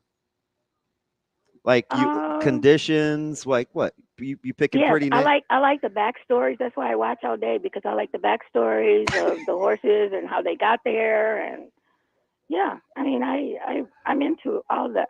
Okay, can a rookie jockey that's never raced in the Derby can Curtis win? It depends on it. For me, it would depend on the horse. Yeah. Yeah. I think he's in the 7. Yeah, but I haven't looked up to see what. Is it Anna Marie? He's on. He's on the 7. Yeah. We got a local. We got Catching Freedom from Iowa. Mom, that's who you should probably go with. What? A long shot. Oh, they're not. It's 8-1. That's not a super long shot. They're pretty close. Yeah, not a long shot. I did a long shot one time and I won. Of course you did. Do you remember People love the long shots. Do you remember who it was? Yeah. What's the one that was they had the mix up about? At the finish. I can't remember. And the disqualification. Yes, I think he was a long shot. I can't remember. 2018. I think. Yeah, and there was a total meltdown. Yeah, because I had the other guy. I had the guy that got disqualified. Well, that's your guy Baffert, Mom. I know. Yeah, was it justified? Was that it? I understand why they, but give him another chance. I mean, Baffert? Give him another chance to keep cheating? Come on, D. You're better than that. No, I mean, It's okay. You just want to make some money off him. I get it. but I like him. I like his horses. And I'm sure you like the pretty hair and the sunglasses. I know you. Like, you just think he's cool. He does Yeah, have he a cool is. vibe. He's got a cool He's vibe. so cool. He does, and that hair is the same color as mine. So My dad's been rocking that color hair my entire life. Okay. Huh? My dad's had that color hair my entire life. People thought he was old when he was still young because he had the white hair. All right, Yeah. Mom. So Shane is feeling pretty good about himself, but I didn't tell him that you think his drops are perfect. Oh, come on, Shane. they are. I love that little girl. I'm okay. Okay. I say that all the time. I said that to Damon the other day. He said, "Are you okay, Mom?" I said, "I'm okay." That's exactly how she said it. Hey, so you remember Jason Ross, right? When he and Jerome and those guys used to come over? Yes. He's missing your Rice Krispie treats. Oh my goodness. How long ago is that? He and Brian. Yep. Brian used to cut through the yard for rice. I said, I don't make them every day. I'm telling you, your mom and my mom are like the same person. She had the Rice Krispie treats and everything. All right, superstar. I'll talk to you later. Okay, you guys have a good day and good luck, Ravi. Thank you. You too. Good luck on your horses. We're gonna go big. I'm ready. I'm going a long shot. I think I'm going like a high, like a 50-1. We're doing it. Okay, I will too. Have a good day. All right. I can't wait to see you in person. All Bye, right. Shane. Have a good weekend. Bye, Damon. I love you. Love you too. Bye. Yeah. That's the one, the only D betting. We got some responses on Twitter that that want a regular mama betting segment. I don't make any. You know me. I'm a storyteller, so Yeah. I'm gonna tell it like how it is. Yep. That is her in all her glory. That's perfect. I'm kind of mad. She said she'd rock the hat. Though. Me and your mom need to hang out for sure. I'm done. I don't need to do anything else today. Yeah, has that made your day? I'm out. That's the best segment we're gonna do today. Yeah, so you might as well. Yeah. Let's try and get. I got to say this before we get the guy real quick. I had to go get some ground beef. Mm-hmm. I still got a little bit left over at Paisan, so I shot over there real quick, and I knew I was gonna have to pick her up to go to Costco because I didn't want to have to get a ton of protein there. So I said, "Hey, do you want me to bring you some pizza because she loves Paisans?" Matt says, "Give me the phone." Okay, he takes my phone. He's gone for like 3 minutes. He talks to her. And he gives me the phone back, and I said, does she want to talk to me? And he said, yeah. I said, do you want some pizza? Do you want me to bring someone I get you? And she said, no, just make sure you're here at noon. Be on time. I said, okay. I said, so what'd she really say? And he goes, she said she didn't want any pizza unless I was delivering it. She didn't want, that was part of the deal. So when I can deliver it, I'll bring her some. I was like, okay. See, that's the kind of stuff I'm talking. That's why I don't like you guys. It is. It like full disclosure. That's why we can't hang out. I'm not going anywhere with you. Let's get the guy. Shane, punch Guy up. Let's talk QBs with Guy. Guy, what's up, buddy? Good morning, gentlemen. Hey, how are you? Exercise. I'm doing well. Good. Well here in California. Oh, nice. Hey, yeah, it is. So, given that we're expecting better line play, we've got more dynamic receivers this year than we expect to have, or that we've had in the past. Question is, given the context of a win is a win, doesn't matter if you win by 1, you win by 10. Are there any other games, or are there more games that Dylan wins as opposed to Heinrich? Would you rather? Would you like to have Heinrich's legs, even if he wins the same number of games, even if it's by a lower margin? Guy, let me ask you something, because this is interesting. I talked about this in Nebraska City yesterday. It depends on if you think Nebraska can run the ball well enough out of the shotgun without a real quarterback run threat, right? Because that kind of makes that whole thing go, right? The zone read, the insides. You need a quarterback that can run. Dylan isn't going to kill you with his legs. So do you think we'll be good enough up front? Not on runs. I think he's one of those guys that can scramble into passes. Maybe, yeah. But I don't think he's not going to take off like Harburg did for, taking 80 to the house. What do you think about that, Guy? Because that's probably part of the discussion.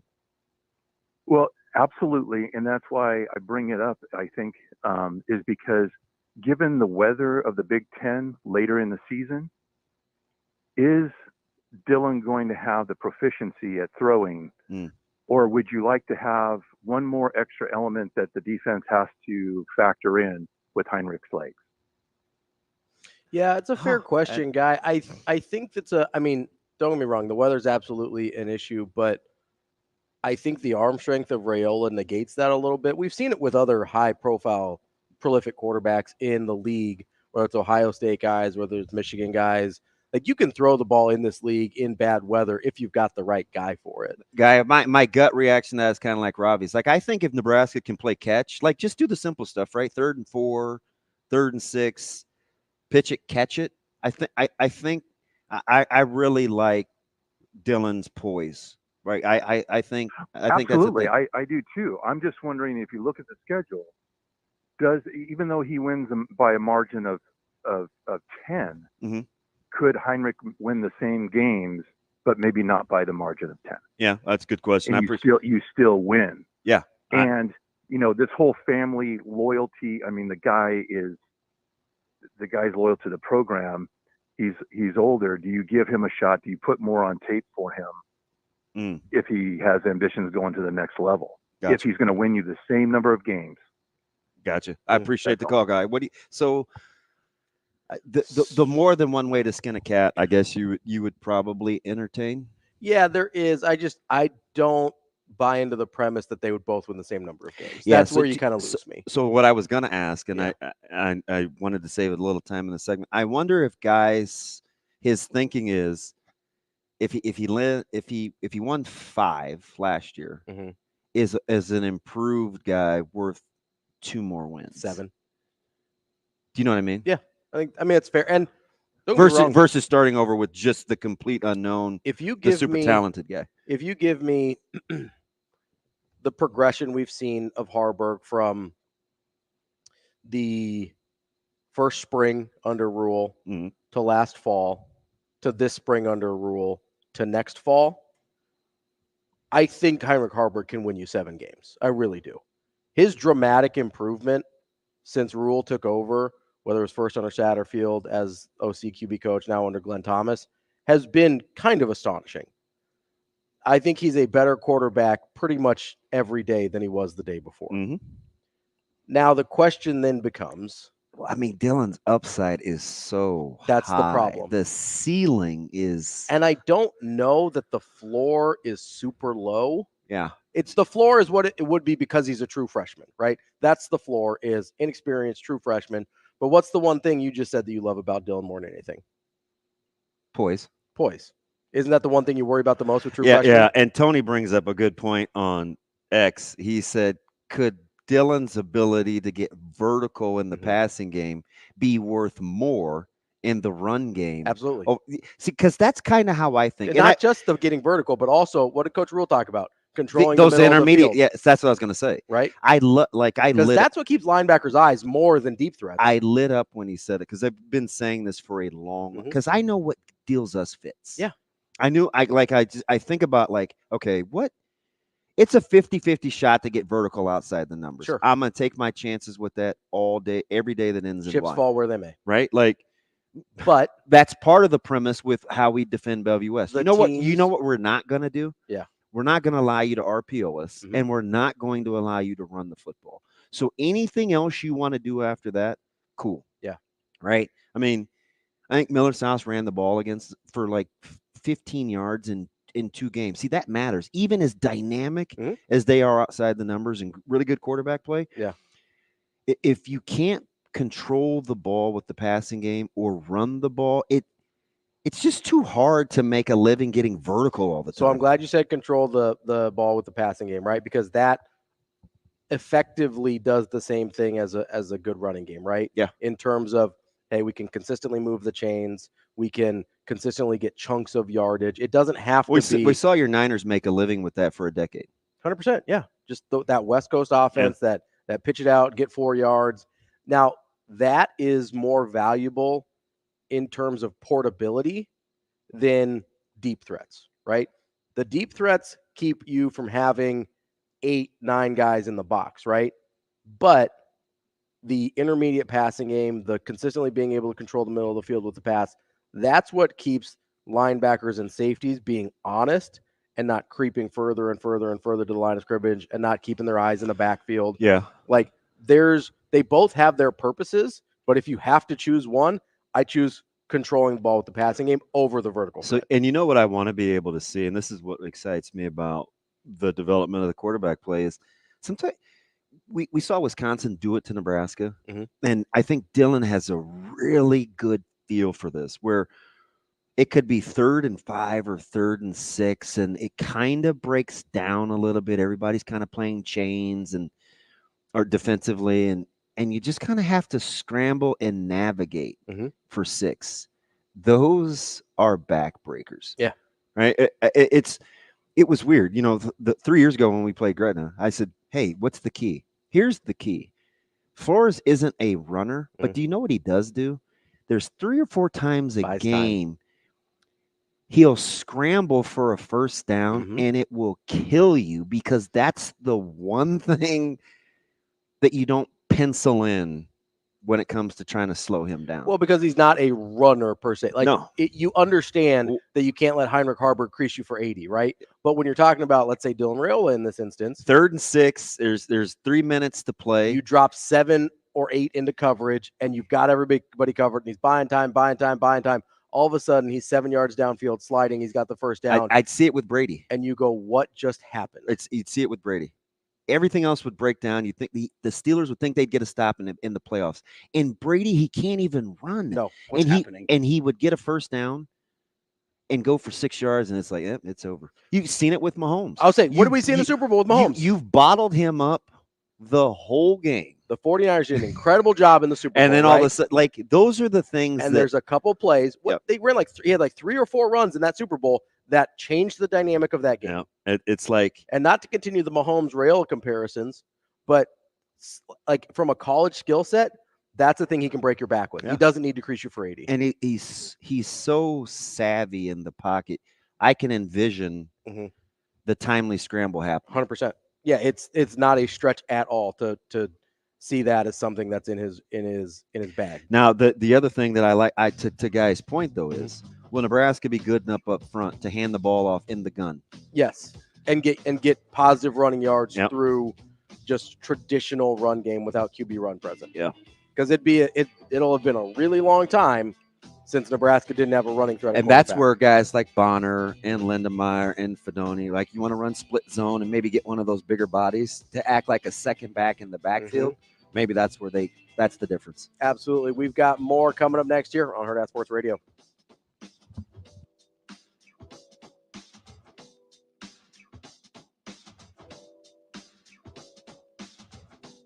We will be back.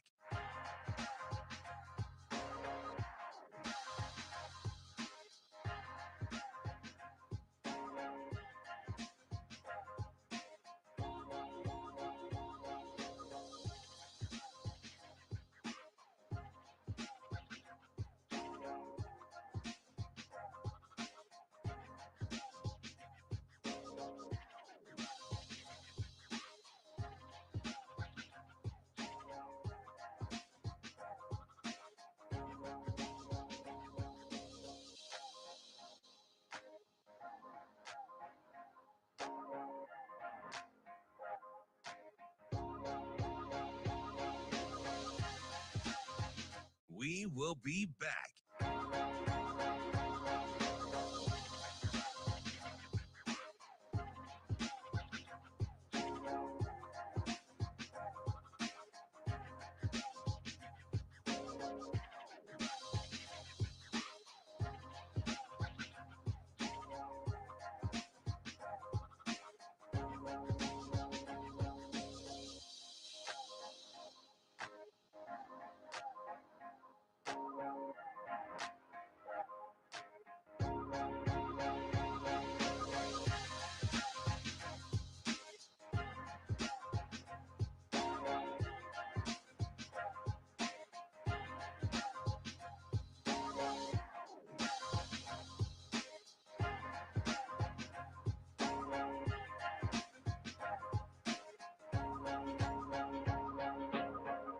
We will be back.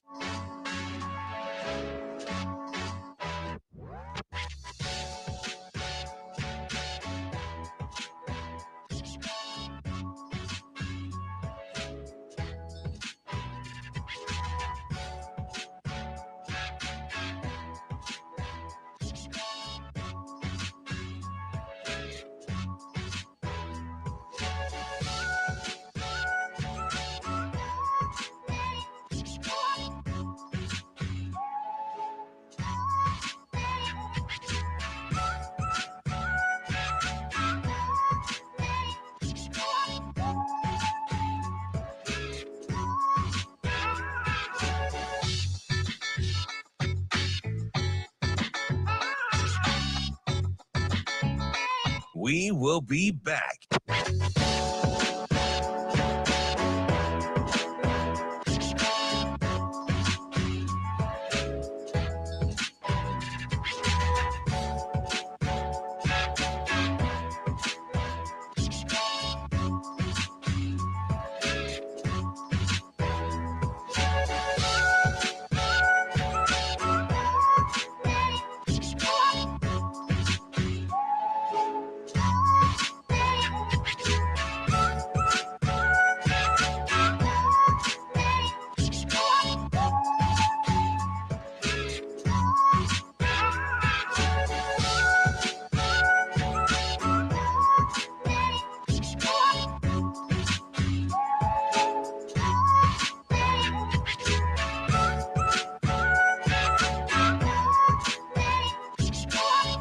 We will be back.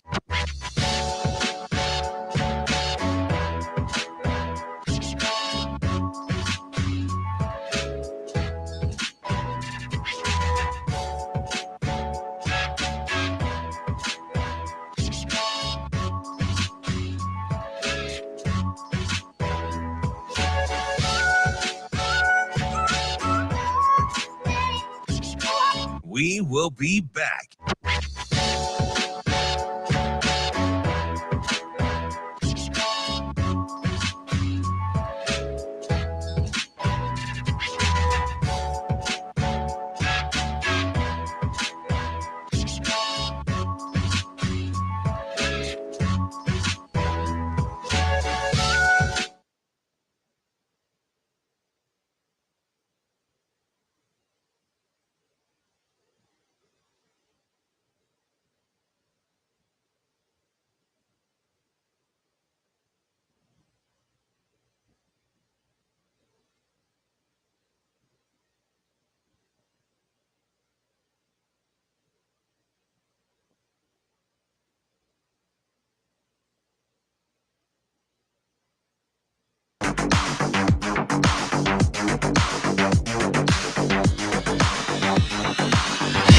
You're listening to Hurrdat Sports Radio. Getting rid of the excuses, getting rid of the poor me, the victim mentality, getting rid of, hey, we're cursed, and just saying, you know what, catch the snap, block the punt, hit the in cut, don't throw a pick. Just do what you do and go win the game. And that to me is the next step forward. We're back here on Hurrdat Sports Radio, AM 590, ESPN Omaha, ESPN Tri-Cities. We're live on Twitter, Facebook, YouTube. That's DB. I'm Ravi Lulla.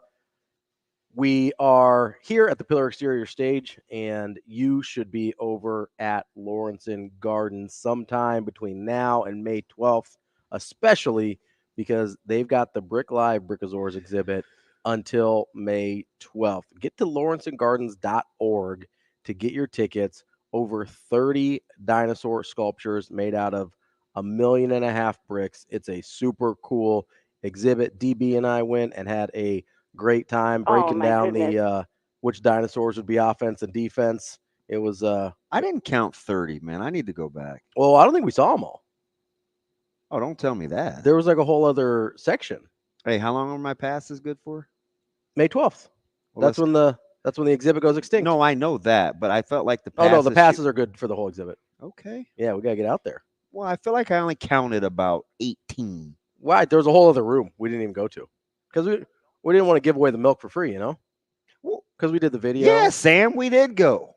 Get to lawrenceandgardens.org to get your tickets. Yeah, we might have to go back, maybe revisit. Maybe I'll take Ryder or Zoe and have a little Friday daddy-daughter date.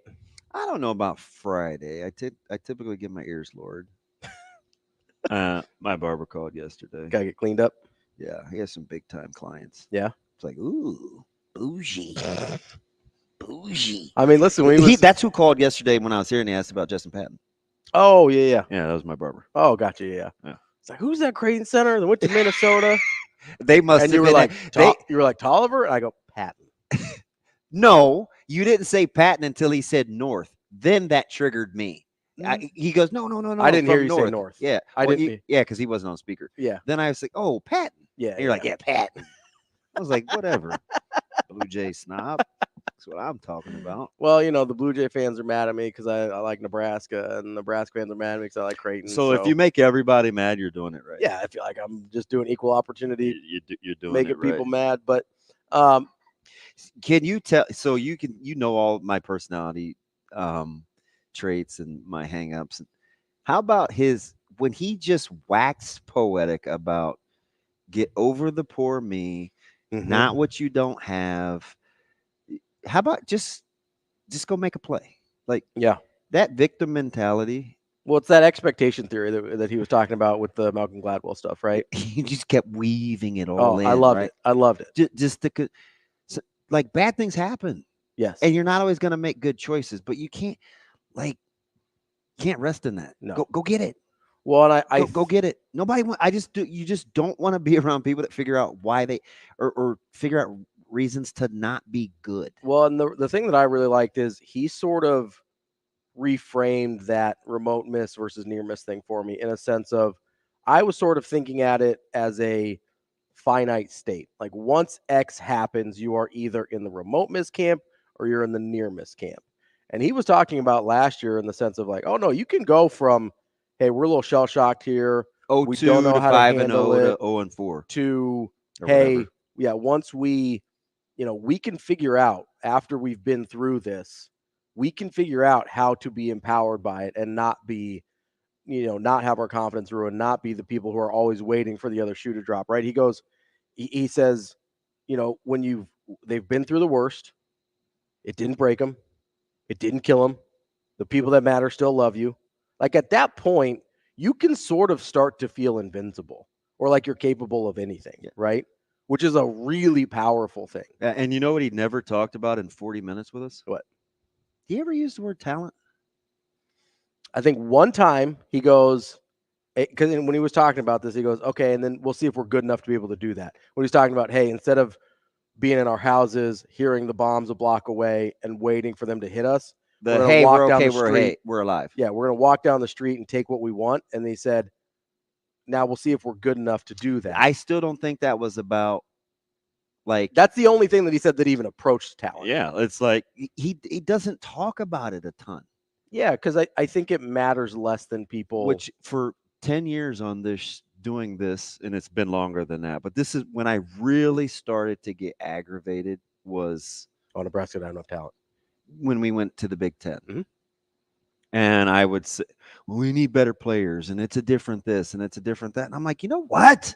Stop saying that. Like, it's a challenge. Get over that, because there's still things that you can do in the meantime while you're waiting to exhale. Yeah. I also there's the whole waiting on Superman thing is a real deal. Yeah. I also just don't think it's true. I don't either. Like Nebraska has, I mean, if you want to go, if either recruiting, it's like the spring game, right? Either it matters or it doesn't. Either the recruiting rankings matter or they don't. Remember when I asked that question last week? I'd be careful. That's a beautiful question. Like our friend Sips says, I got to be careful here. No, but it's kind of the dang, DB, you got dressed down on your own show. It's kind of I know. It's well aware. It's kind of the same thing though, right? Where either the recruiting rankings matter in December or February or whenever when we're freaking out about them, or they don't in August when we don't think we have enough talent, right? Because the recruiting rankings tell me that Nebraska's for the last decade has out-recruited except for 1 year. We only want to believe in whatever it is unless if it's advantageous. Yeah, but that's it. Except for 1 year, and I believe it was 2021. I don't remember off the top of my head. Nebraska has out-recruited every single team in the old Big Ten West for a decade.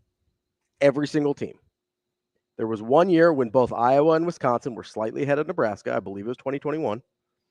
Every other year, Nebraska has out-recruited every single team in the Big Ten West. Did you like his Baylor breakdown with Texas? Yeah, he was like, hey, don't come in with Texas and Oklahoma. Hey, listen, we can't recruit those guys. Like, stop worrying about that. Yeah.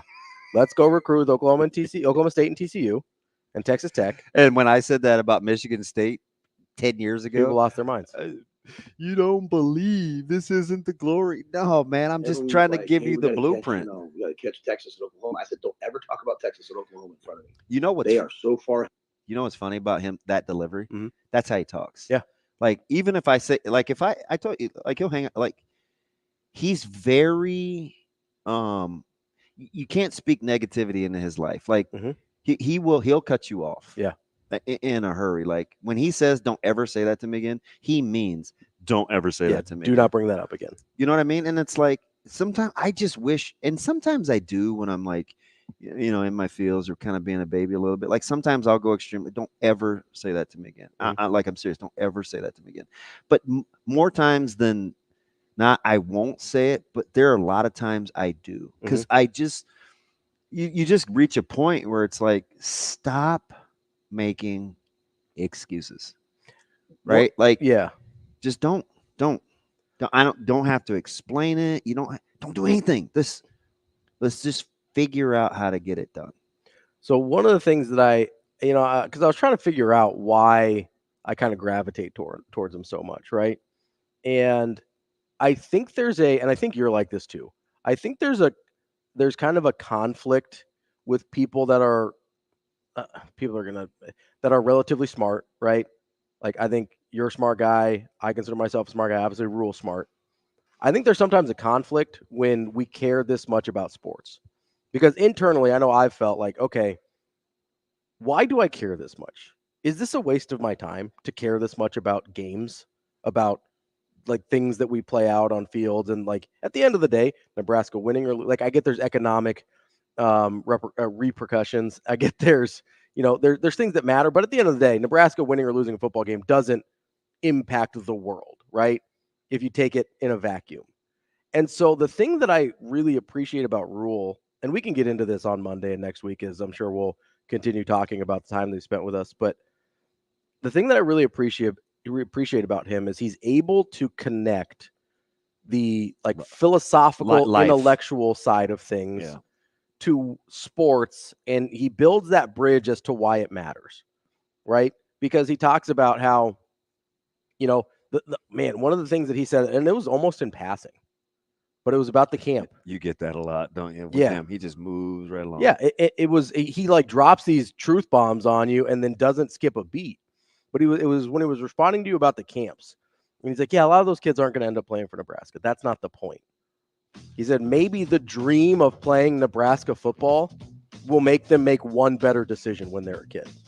Will make them make one better decision while they're growing up. Yeah, you're right. I got a few chills right there. Like that to me, when he's able to connect in my brain where I consider myself, an intellectual guy, he's able to connect for me why I care so much about sports, because I've always known it's something more than the results, but sometimes it's hard to put into words. He puts it into words. Coming up next, we've got some Kentucky Derby to talk about here on Hurrdat Sports Radio. She's a drop.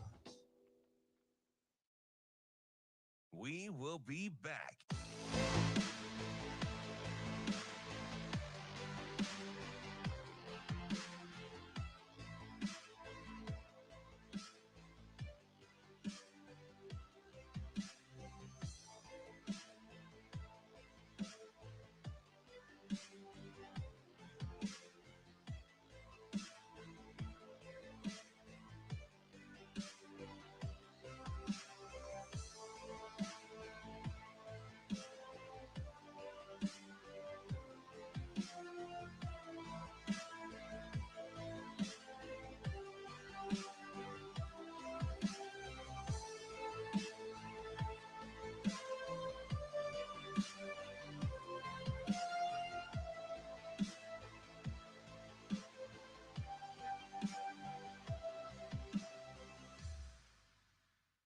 We will be back.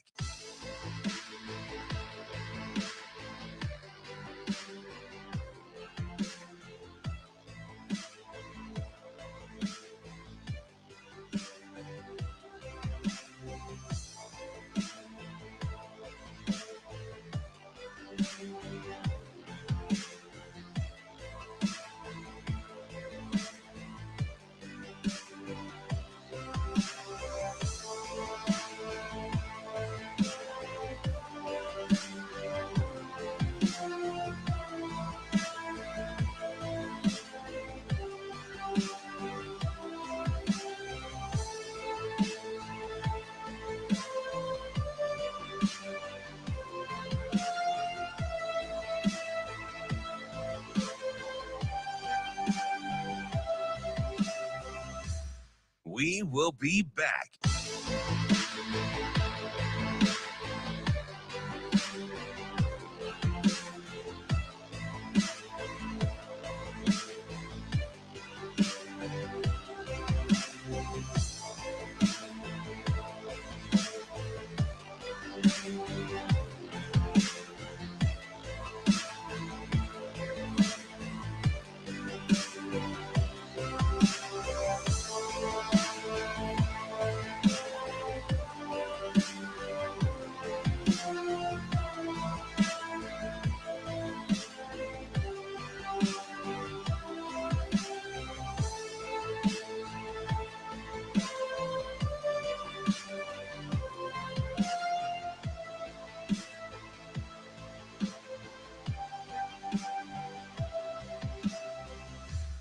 We will be back.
You're listening to Hurrdat Sports Radio.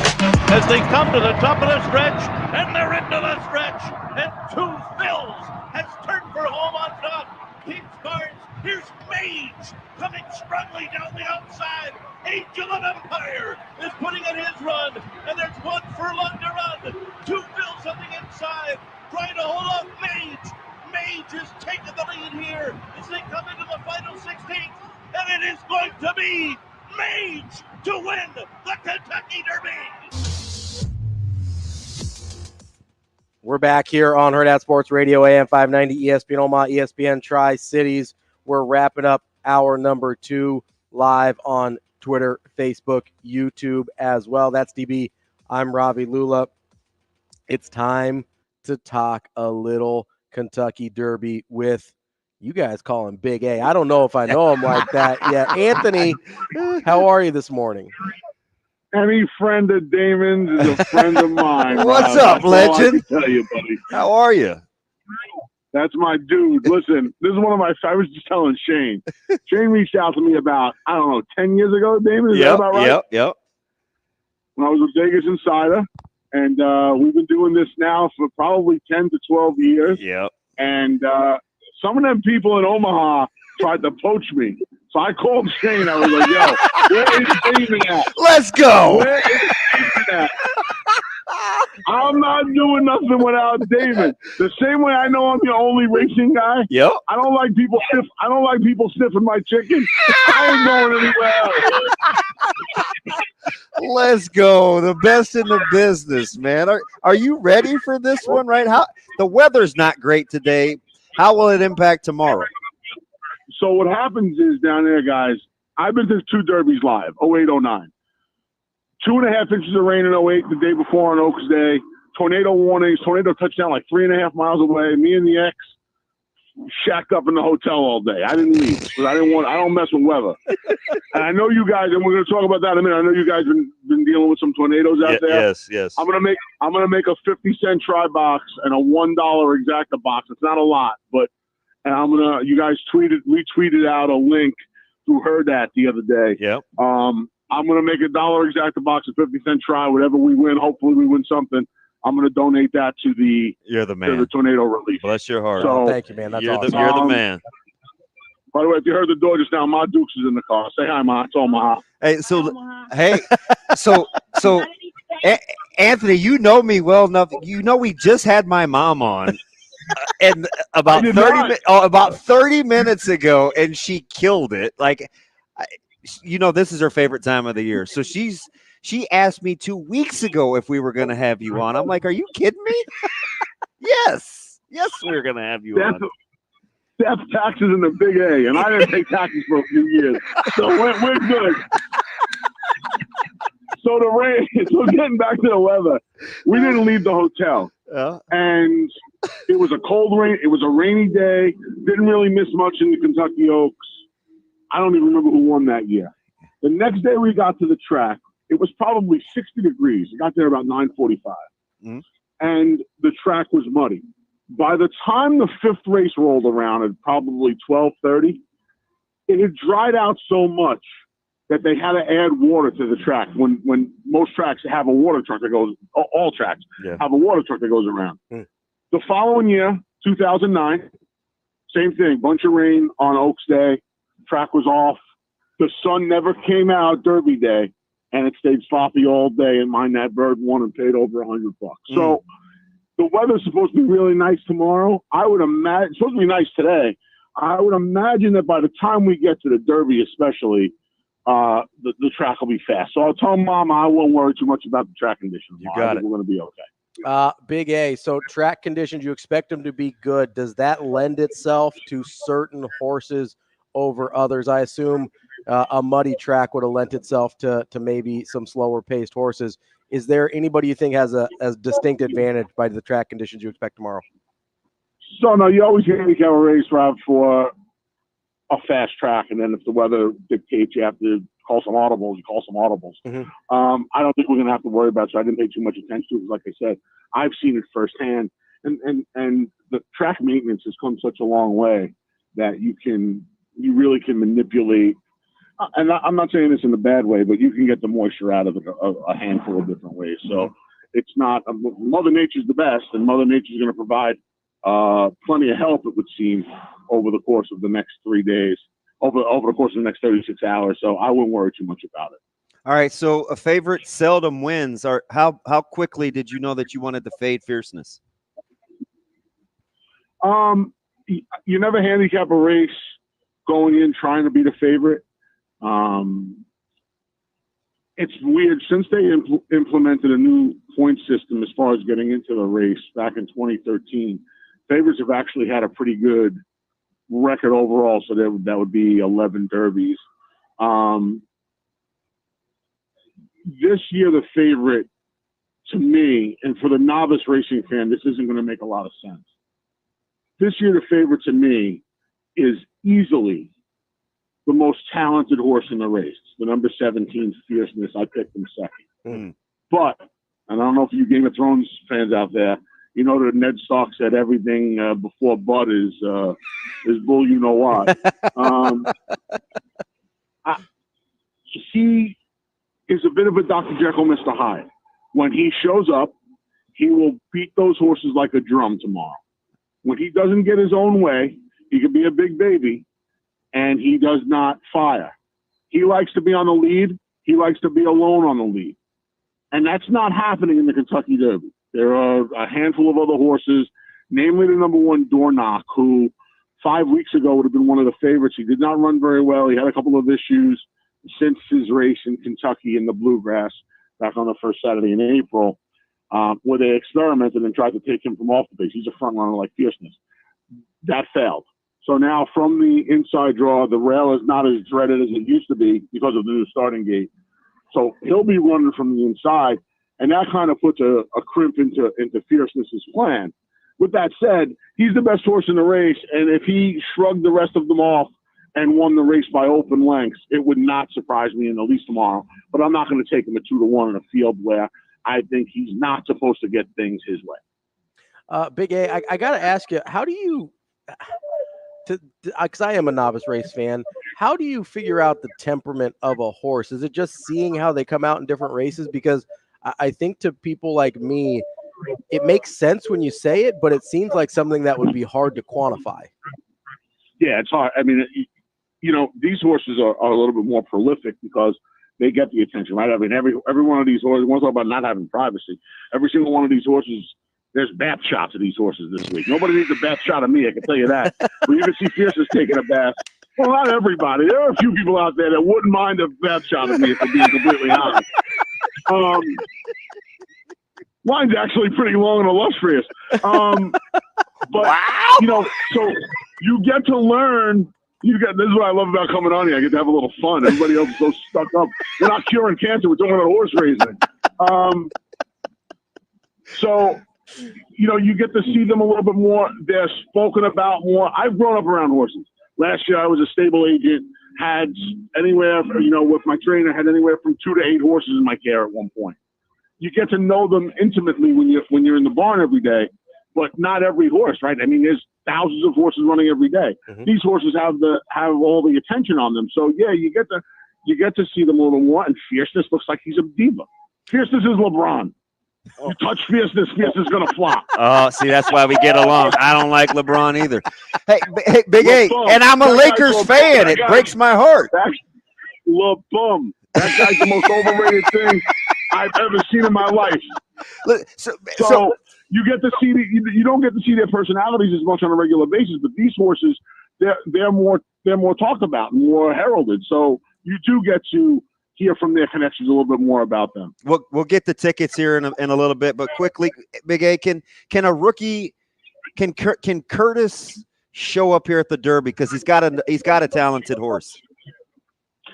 I want to tell you something. That horse is that Honor Marie is a little interesting. Yeah, and that kid could fly out horseback. That kid could ride. Okay. So I like Chasing Freedom, and he's kept company with Chasing Freedom all winter long. Chasing Freedom is my top pick, the number 4, Flavien Prat. I'm not the biggest proponent of speed figures, but I'm using them as a gauge in this race because the truth of the matter is, if you take Fierceness out of the race, the rest of them all kind of look the same on the speed figures that they give you in the daily baseball and the bias speed figures. They're the most popular and most prevalent of the speed figures. So I don't live and die by speed figures. I'll use them as a guide, and Chasing Freedom's trended forwardly in every one of his races. Every single one. There's been marked improvement from start 1 through start number 5, and it's every single race. I like to see that because more often than not, this time of year, these horses get better as these horses are racing at distances that get longer every race. So as the races have gotten longer, he's gotten better. I don't think that's a coincidence. He's also one of the only horses in the race to have already won at 1 mile and 3/16. That's just a 16th of a mile less than the Derby at 1 1/4 miles. So if you remember 5 years ago, Damon, you might not remember this. I like Mandaloon. Oh, yeah. Mandaloon Yeah. 27. He got beat a Zop, and they wound up disqualifying Medina Spirit and putting him up. It didn't help us for our $500 win bet at 27-1. They didn't give me my $14,000. They gave just that money, though. The point is, this is the path that Brad Cox, who trains Chasing Freedom, took with Mandaloon. So it's already tried and true for him. And he has a lot of 3-year-olds. He'll separate the horses and give them different ways to get to Louisville. And I feel like he anoints the best one with that Louisiana route to the Derby. And that's what he's done with Chasing Freedom. Hey, Big A, how are we going to play the tickets if we're going to piggyback? What do you like? So the official numbers, and these are the numbers for the exacta box and the tri box. It's going to be the number 4, Chasing Freedom's the top pick. Then the 17, Fierceness, who's the favorite and the best horse in the race. The 19, Resilience, won the local prep here at Aqueduct, the Wood Memorial. And then the number 14, Endlessly. Endlessly, I didn't allow my crazy side of my ego to take too much over in this Derby. And you know, Damon, we've been doing this for a while. I don't usually pick favorites. Yeah. So Chasing Freedom's the third choice. Fierceness is the favorite. Endlessly is going to be 35-1. He's never raced on the dirt, but he's another horse. His pedigree, his lineage says he'll be just fine.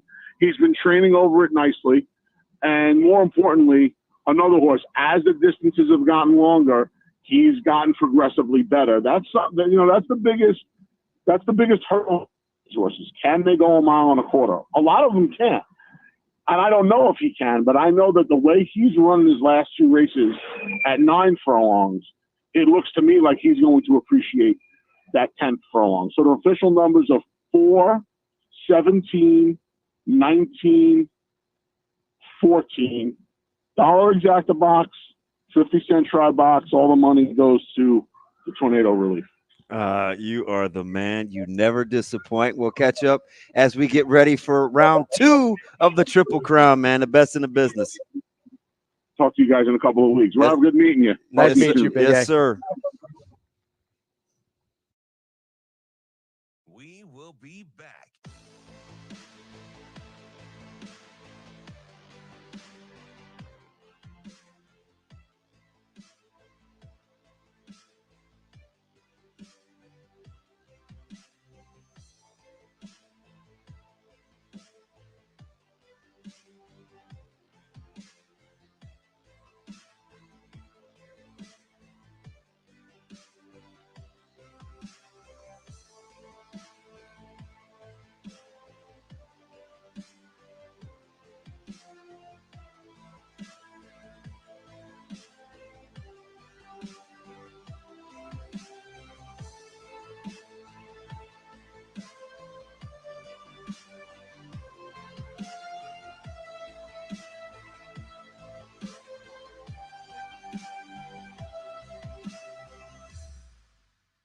We will be back.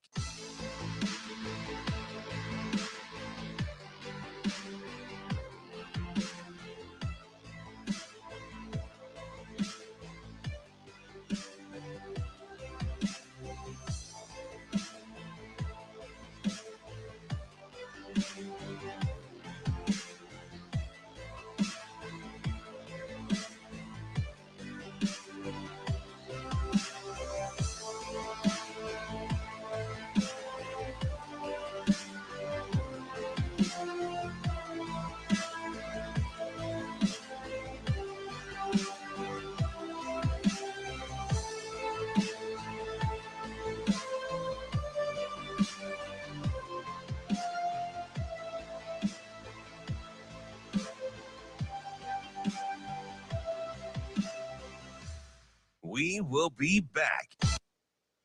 Back in the day,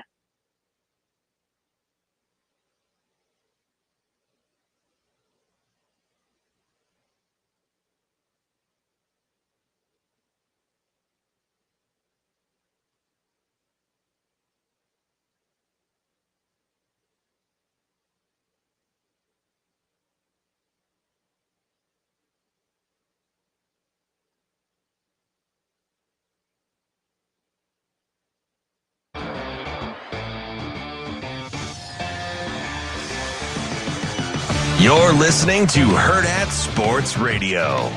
Oh, yeah, no doubt, no doubt. Mike Sautter. Yeah. Mike Sautter. Oh, man, you're going to put me on the spot. Mike Sautter. We're back here on Hurrdat Sports Radio, AM 590 ESPN Omaha, ESPN Tri-Cities, KFOR in Lincoln, live on Twitter, Facebook, YouTube. You can also find the podcast, Apple, Spotify, wherever you get your podcasts. You mute that for me, bud? It was.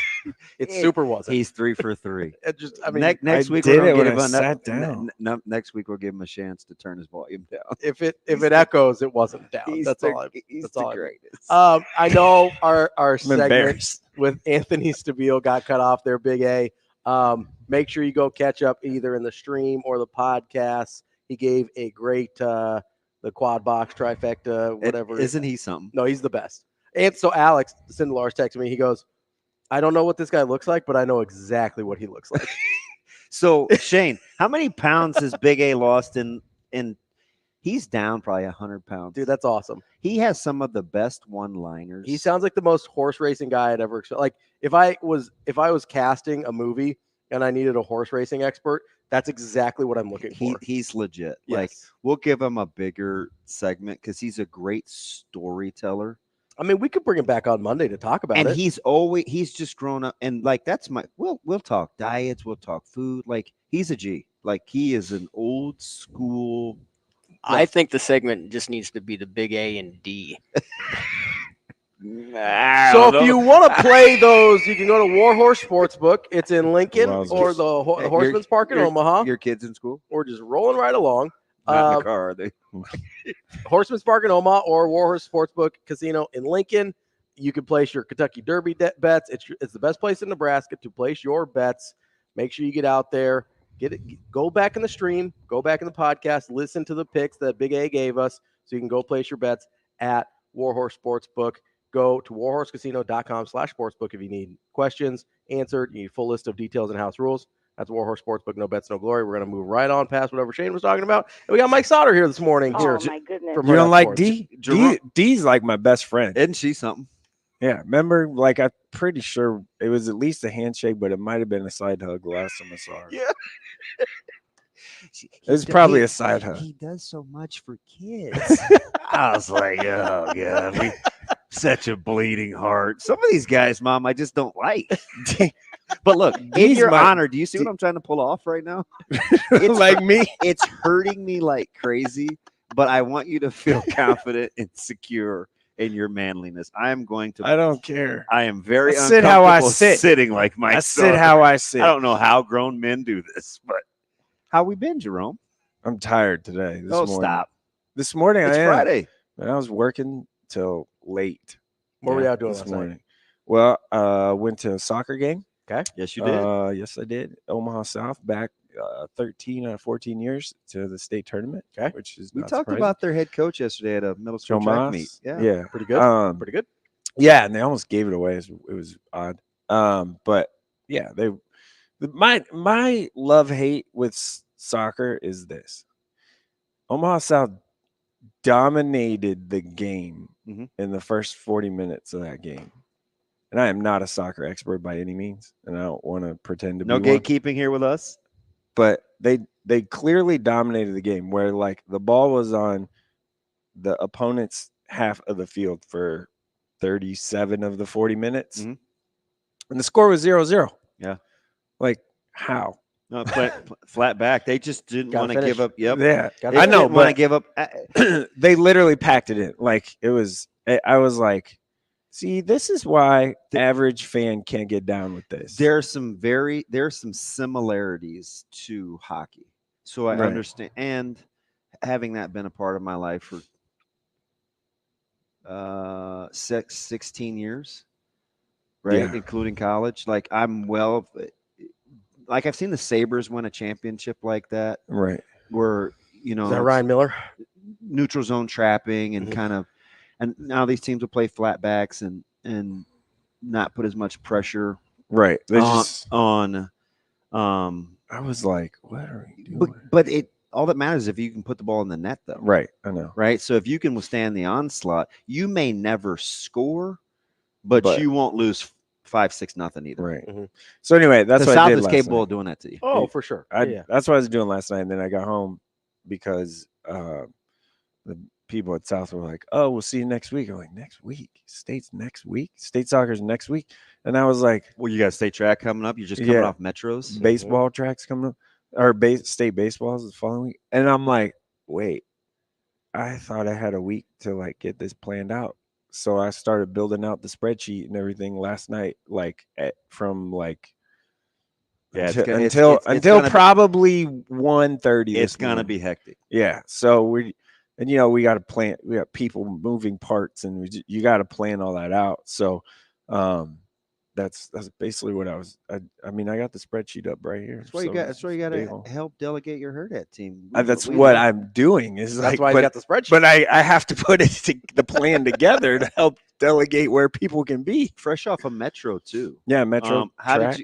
Plenty of coaches in attendance. Yeah, there's a lot from obviously. Colleges. How were Keenan Cotton had a good day. Yeah, saving his best for last. And Asher's been rolling. Had his number. I mean, he's at the tops of the 100, the 200. Yeah, Jenkins from WS. Yeah, he's been rolling everybody, and so it was.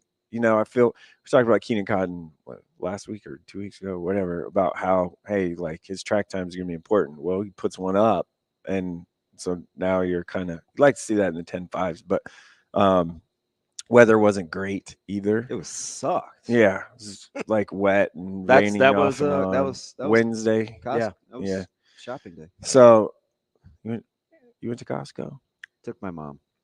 He goes to Costco all the time. Can I go the next Not time? enough. I haven't. Hey, the next time you go, you want to take? I want to go. All right. We should just make it like a whole trip. Like we should all go, hang out with Mama Benny. She's amazing. I lost her for about 10 minutes. And I thought it was because it was a different one and they moved some things around, like they changed the fish and the beef. Mm-hmm. But then I looked and she's in the cooler part looking at fruit. And so I come back. I finally find her. Mm-hmm. And I was like, what is going on? And she goes, oh, do you need any strawberries? They look amazing. Oh, my goodness. So I'm sure she spent 8 of those 10 minutes looking. But then I went in there. I was like, oh, okay, I'll mosey on in there. And people left them sideways and upside down. And really? You ever seen people rummage through fruit? That's wild. They don't give a darn. It's not like they pick one up and they put it back. It's like they pick the cases were moved. I was like, I ain't staying in here. It's a free for all. I went to Costco about too much. And it's freezing in there. Yeah. In that cooler? Oh, yeah. Yeah. I'm not staying there very long. I went to Costco far too much the last week. So yeah, I did some home reno stuff. I'll take you. We can all go together. Let me know. I love that experience. That would be great. You have to be patient. So Can I get back? Can I get back to something that Sautter was saying though about the soccer thing, because I feel like there is a version of the thing that annoys you about soccer. The Wi-Fi's out by every sport. Is that why you like you? What do you mean? Like this? Me? Okay, so especially pre-shot clock high school basketball. I get it. You're telling me you didn't know teams that just held on the ball for a minute, 2 minutes, and what? It's not any different, right?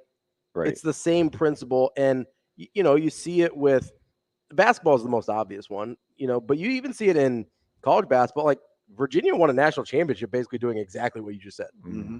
Now they also lost to a 16 seed, doing exactly what you just said. Right. But it's not like it doesn't exist other places. We don't have an affinity for soccer the same way we do for basketball or whatever. Is this the EPL guy in you standing and like Edward J. Almost? Well, I also think stand and deliver. As you get to higher levels, you can't really get away with that to the same degree. There's some teams that try to, but the skill level and finishing is so high that you're just not going to win a game that way. You're right. You might keep it from being – I mean, how mad we get at Bill Callahan when they went out to USC and he was just trying not to get blown out, right? But we see that everywhere. But because we like football a little bit more, we like basketball a little bit more, we kind of get on soccer about it. But because we see it everywhere. We don't really talk about, at least on the topical, we don't really talk about possession. Right. No. Right. But in football, we're quick to say, oh, they need to possess the ball and take the time. And that's I mean, last night I used to get mad at Severe all the time when we would talk about it would come down to the eye test between teams, and he would always talk about what was the stat? It's got a real name.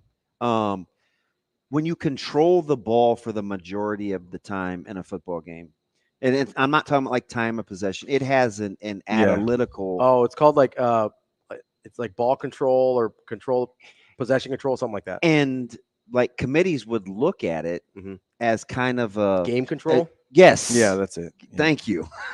Game I don't even know why, but it's technical, right? Control is in there. And I used to always like clap back. I'm like, stop it. He's like, hey man, I'm just telling you, man. Like, it's important. It typically matters in terms of you winning and losing games. Right. You can be as mad as you want. I was like, yeah, all right. I guess I won't be as mad since you gave me the go ahead. You want me to be? I'm not. But like that's a thing, right? It's you don't see it in basketball because of the shot clock and things, but you do football. Hockey, soccer. I always look at time in the neutral zone in hockey. Oh, like how long yeah. are teams possessing the puck? Because the chances are, if you are putting yourself in a good position, more often than not, now we've seen that's some going highly to break through. We've seen some highly skilled teams though defy, like Colorado, for a stretch, can defy possessing the puck, right? Because their finishing rate, especially in the open ice. Well, what did we see with Oregon football back a few years before Lanning came in? Yeah. They could dominate teams and only have the ball 18 minutes, right? So there are outliers, but more often than not, it's going to be Iowa's, Michigan's. Yeah, you're going to be the team that Alabama when they were winning. The team that has better game control. Winning more, you know what I mean. No, when they were being Alabama, right? Yeah. Like they're still obviously winning. My bad. but- I didn't know that was Shane, you see how they treat me? What we do? You said when they were winning. I mean, it's still pretty good. I get on them. They weren't bad last year. They're They're still pretty. They're okay. You'd take that. Yeah. What are you telling? But I guess my point is, if you I take Wisconsin. Just don't say you take Iowa. People lose their minds. You take Iowa. I just want to win 5 or 6 games at home. Man. Isn't it weird? Am I gonna get you? I'm gonna get you 8 wins this year. I'm gonna do it. Can we just win? Can we just have a good winning record at home? We're 5-7. We got to practice. He always says it. Wasn't he something yesterday? Yeah, I watched. What's happening? I watched it on the YouTube stream.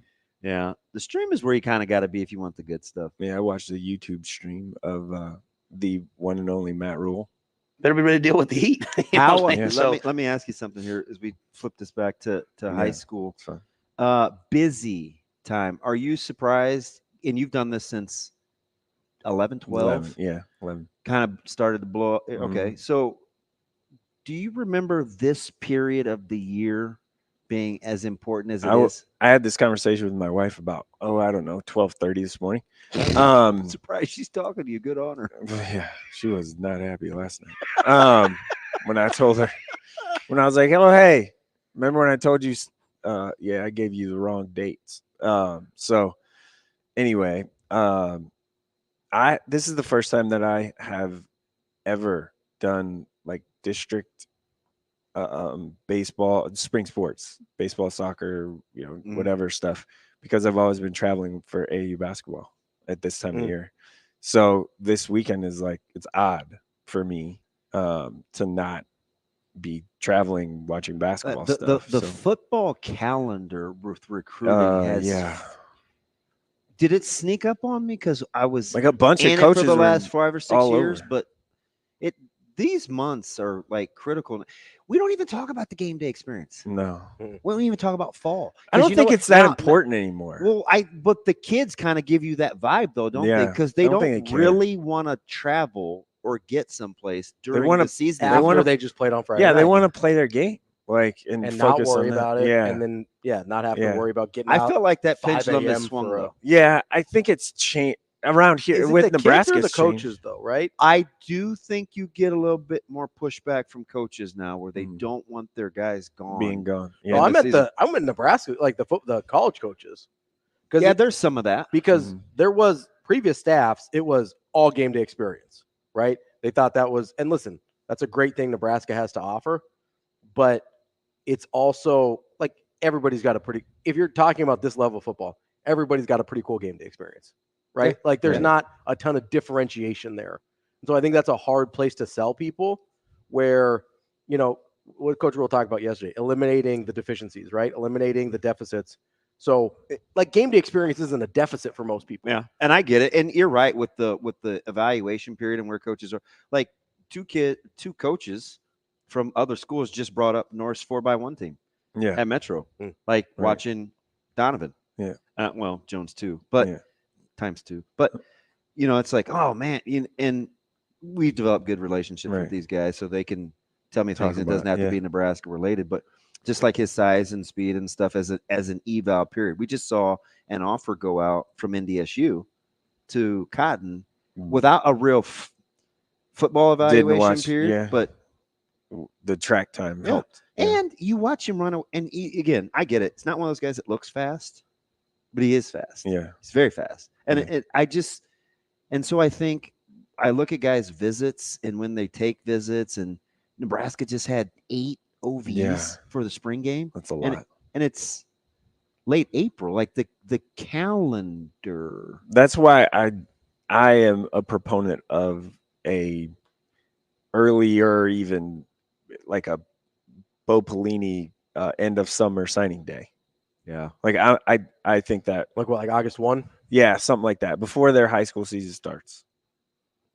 Then you just have it done. Like have it doesn't. No, not everyone has to sign that day, obviously, but like have it then, and then have. I would honestly I would probably just do away with the December one. You got to change December. Yeah, it's just There's too much much going on. Yeah, There's too much. I didn't want it to be the signing period though. Yeah, it's just too much. So I mean, it's not going to be. I mean, the playoff is going to be then, right? So Right. you really can't do anything about that. The coaching carousel is going to be then. There's not much you can do about. The only thing that's actually movable is, I mean, you could move transfer portal if you really wanted to, but the only thing that's movable is signing day.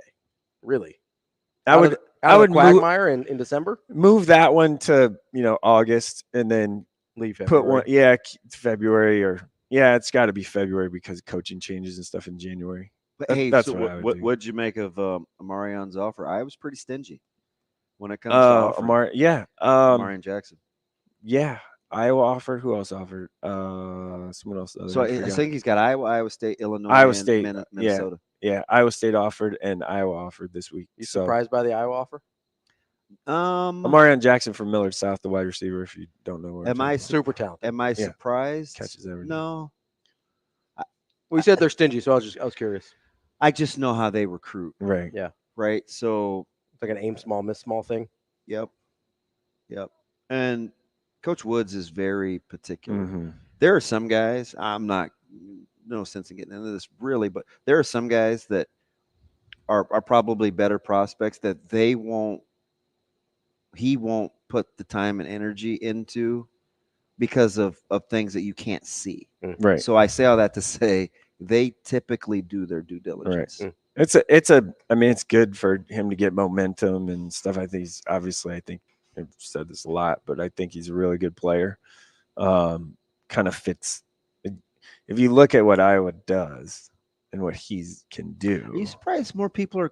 At least I hear a little bit. The defense may be a thing that people look at him to play. Huh? This is what I just hear from maybe colleges. He's safety, right? Yeah. That wouldn't make How sense. big is he? Well, he's big. 6'2". Is he? Yeah. Maybe. He just has long levers. Right. So I thought he was taller because of how long he is. He has very long arms. The thing that I kind of like about him, not is it just high pointing balls, but he kind of is. He's got really good body control. Yeah. Mhm. I think it's just an underappreciated thing. Yeah. I know we kind of give it a hard time because the catch that he had against you guys that was like 8 yards out of bounds. It was a great catch. It was outside. But it was a great incredible catch, right? That's the ball, the body control you're talking about there, and the high pointing with body control. That's actually a pretty rare skill because a lot of times you look at wide receivers like, oh, look, he's fast or he can whatever. He's really good with the ball in his hands after the catch, right? It counted too. No, it did count, but I mean, it was out of bounds. Like it was out of bounds. They scored points on that drive. That's the only drive they scored points on, by the way. Anyway, but it was the skill set we saw, whether the catch should have counted or not, the skill set there of high pointing, body control, like that is to me the rarest of the wide receiver skill sets. What do we do with how crowded it could be at the outside linebacker, tight end body types? Nebraska's going national, right, with Merritt. But you got Christian Jones, you got Pierce Mooberry. I mean, you got a lot of something's got to give, right? Guys are the same. I mean, Lofton's there. Yeah. Like you gonna keep Lofton on offense though? I don't know. Yeah, I would. Yeah, but that's just stand up tight end. That kind of goes what we're talking about with. I've asked that question a couple times of why does Nebraska high school have all these tight end bodies? Well, it's the same body type, right? Of these athletic stand-up outside linebackers, the 6'4", 6'5". The evolution of 7-on-7 is turned that. Speaking of which, what would you do with Ackerman? I like Ike, and he's, I mean, track wise, he's obviously great. So he was at practice a couple weeks ago. Ziebert, Ike Ackerman. Yeah, no, but he's just, yes. About Ziebert. So we're walking, like they let some of the guys like go under and through the tunnel and like where the players would be in through their locker room to get to the field. So I was walking up the ramp next to him because I was talking to Haney. He's bigger than he looks. Yeah, he's big. He played basketball too, by the way. Yeah. Listen, they clean the glass on us. But he's a big kid. Yeah, like his size. He's big. He's powerful. He's top 4-5. Yeah, I just what position is? That's what I'm saying. Like, what would you do? Yeah, like try and build him into a defensive lineman or something. I don't know. It's a good frame to have, though. Like, you know what I'm saying? Like that's probably what I mean. As far as tight end wise, he's just inline blocker guy. Doesn't appear to need a babysitter. No, yeah, he's super mature. Is it weird that like my thought process is always I'd rather see him on defense? Like, you do say that a lot. Like, I'd rather those guys be edge rushers because edge rushers are. But that's hard. I know, but that's why I want to. Like, if you've got, it's easier to be a good tight end than it is a good edge rusher. That's my point. Oh yeah, right.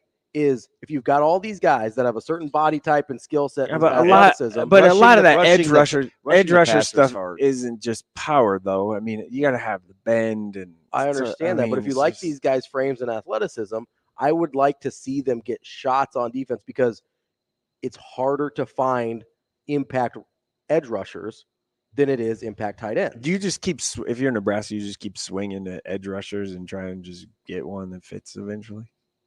I mean, you kind of, they just keep swinging. They all can't be tight ends. Well, that's what I know. mean, that's what, right. Yeah. Like my process, unless the guy, I feel like they got a lot right now. Is what I'm like. It feels like they're. My process would be unless a guy is just out of this world with the ball skills, I would start them on the defensive side because they're not afraid to switch positions with guys.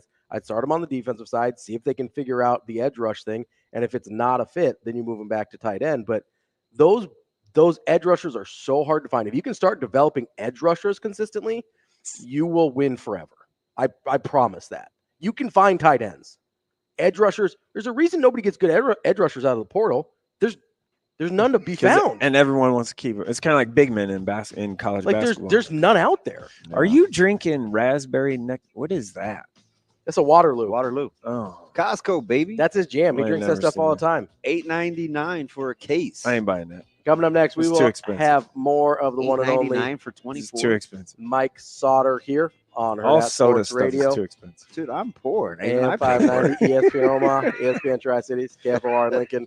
They're going to keep talking about Costco. We'll be back to talk about sports, probably, maybe. I don't know. Who knows?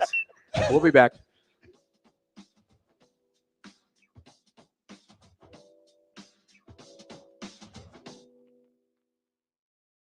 We will be back.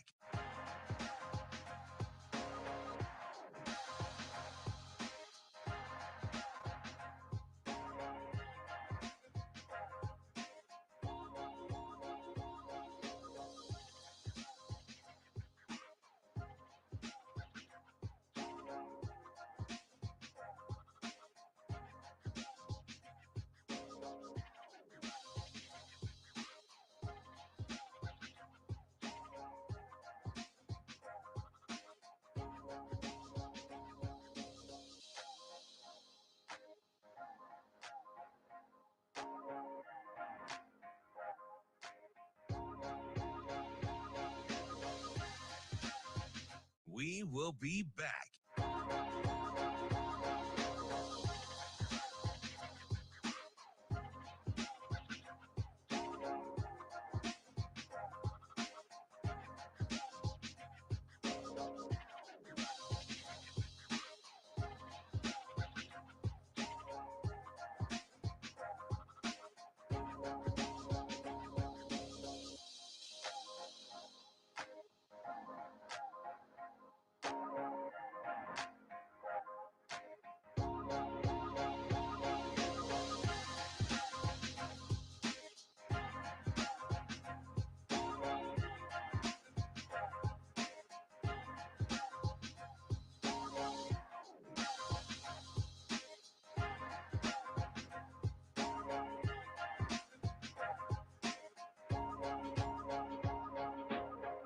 We will be back.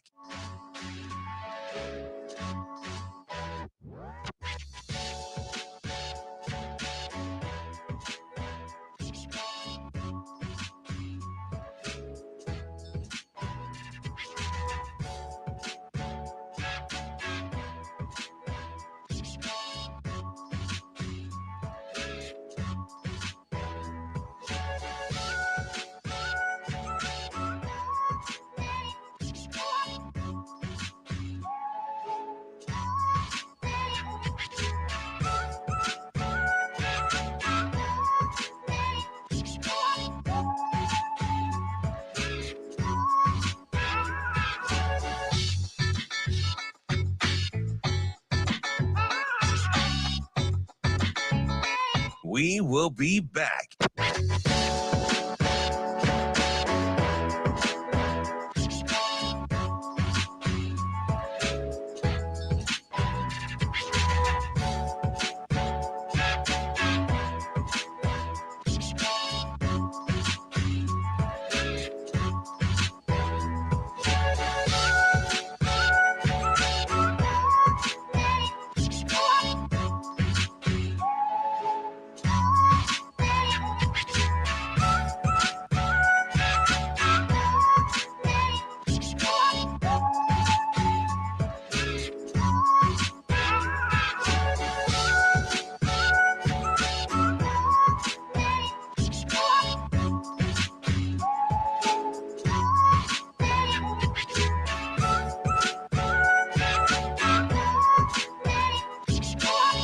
We will be back.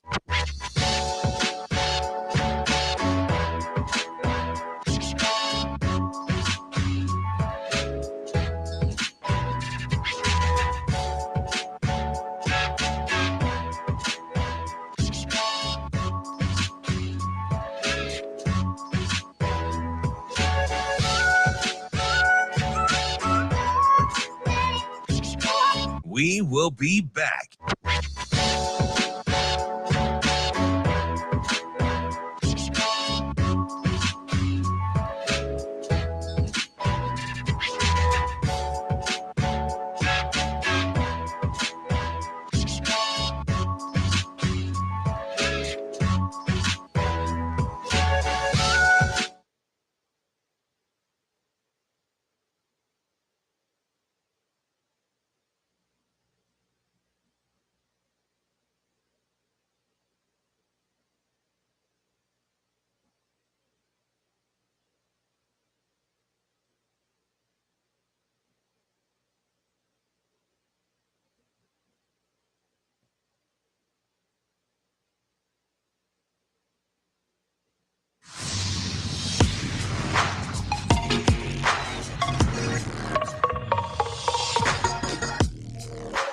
You're listening to Hurrdat Sports Radio.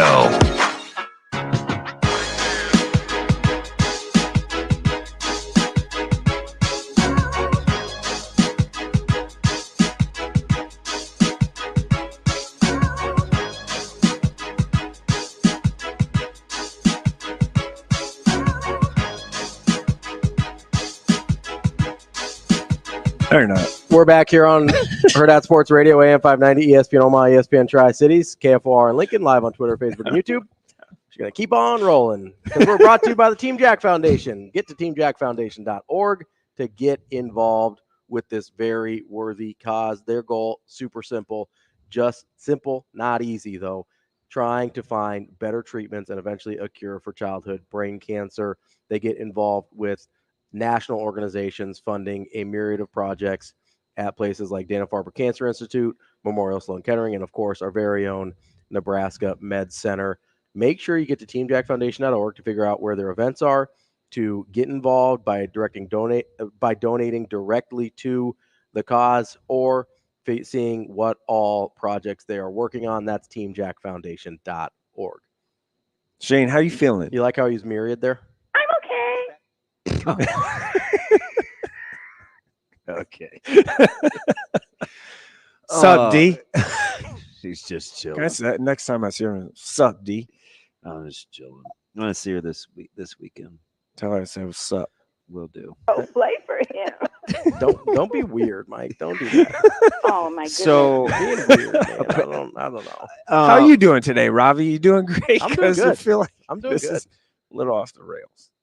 We were okay. Like, we've been worse. Oh, for sure. Yeah. We were okay. We were just on the heels. We were trying to we wanted to break down the interview a little bit more. Now he's We're gonna have to do it on threatening to pushing it back to all the way to Monday. we don't have any time left. I mean, haven't like everybody already watched that yet? Yeah, I mean, I guess. But here's the I cool- just had a little Barb at Vrzal who we'll talk to in about 15 minutes. Yeah.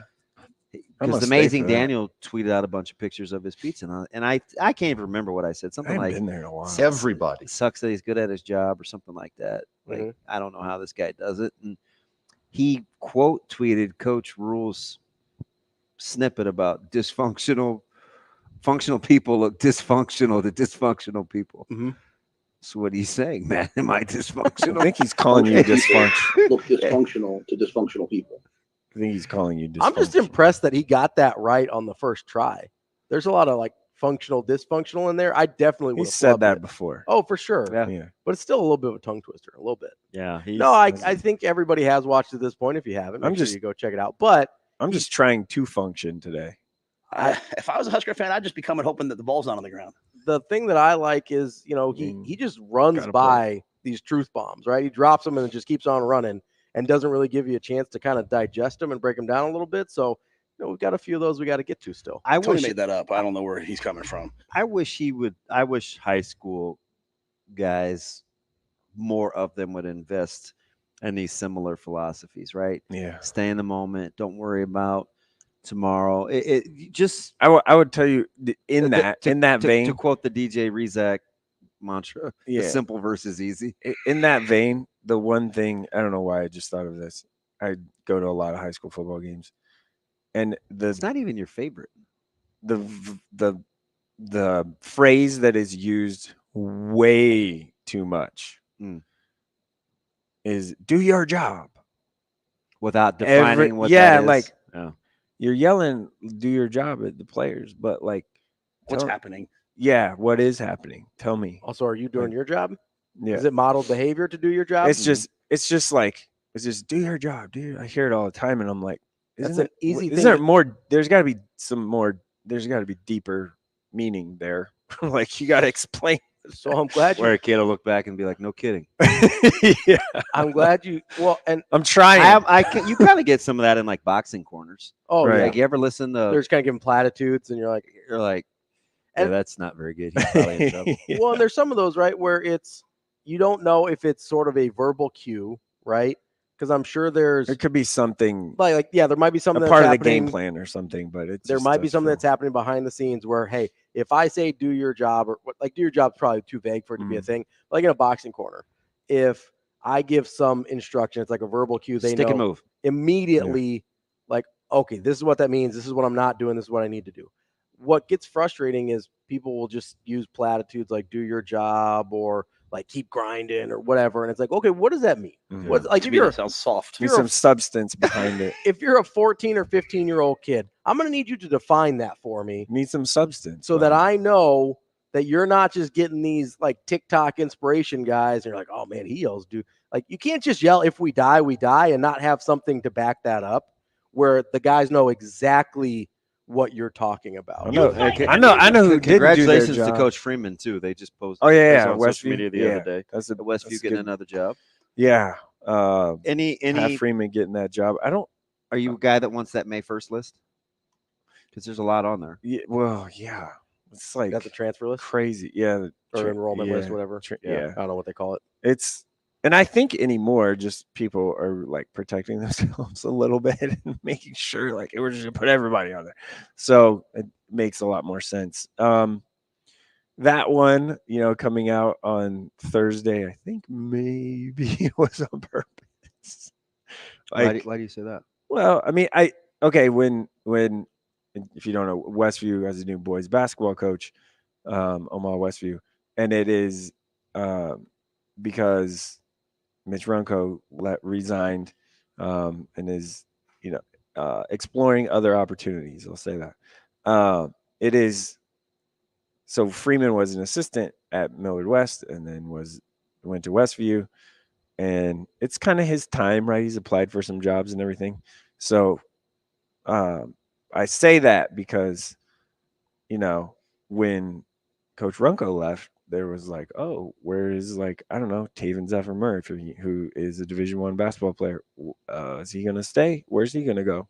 I'm sure people were calling or inquiring as far as what he's going to do. So also, if they would have hired maybe not him, kids would have maybe left. So they probably just waited to do it until after May 1st to just kind of protect themselves and their team. So back to do your job. You know who did not do their job last night? And this is totally changing gears because it's on TV.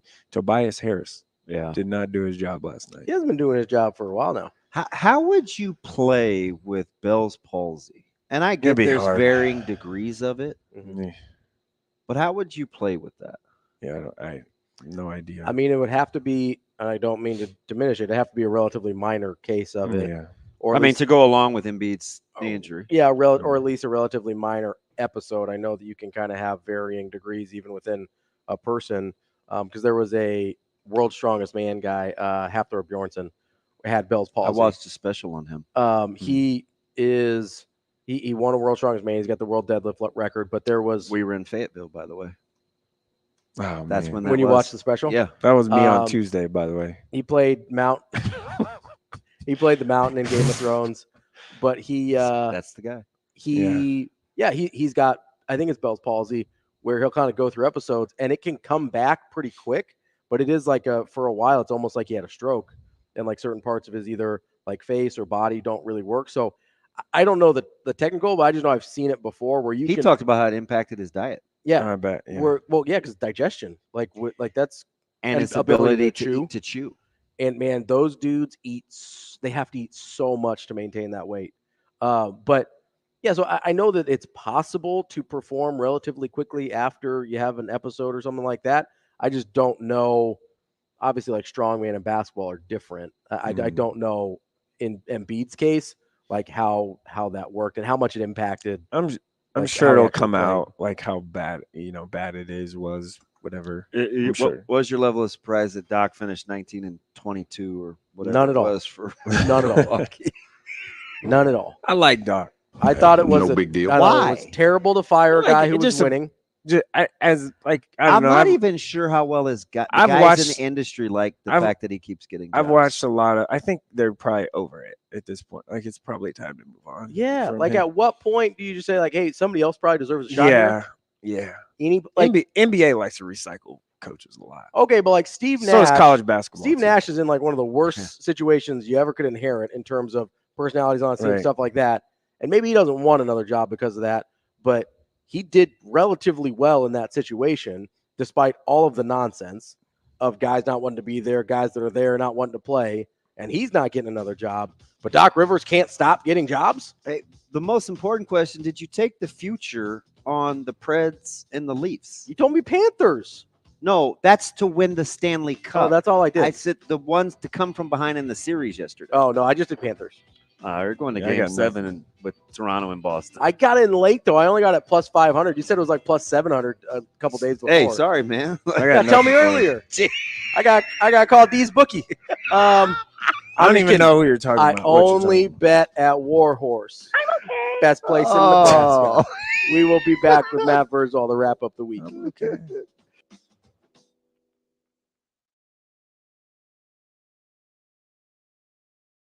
We will be back.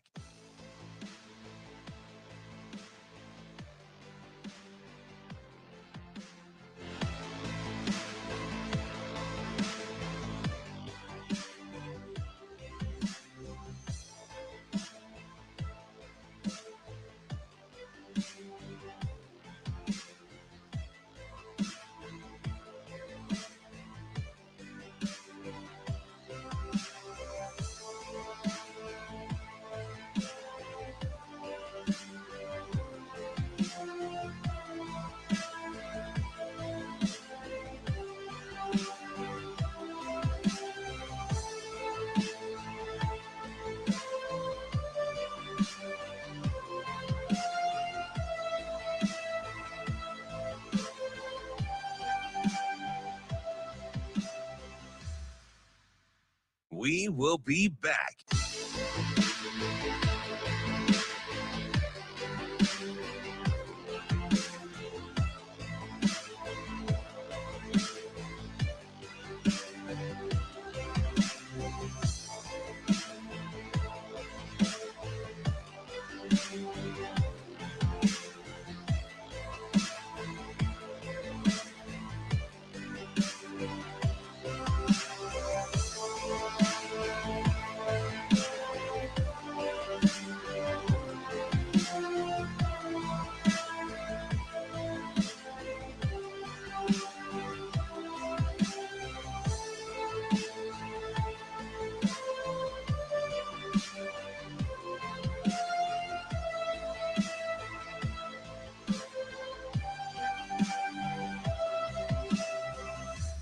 We will be back.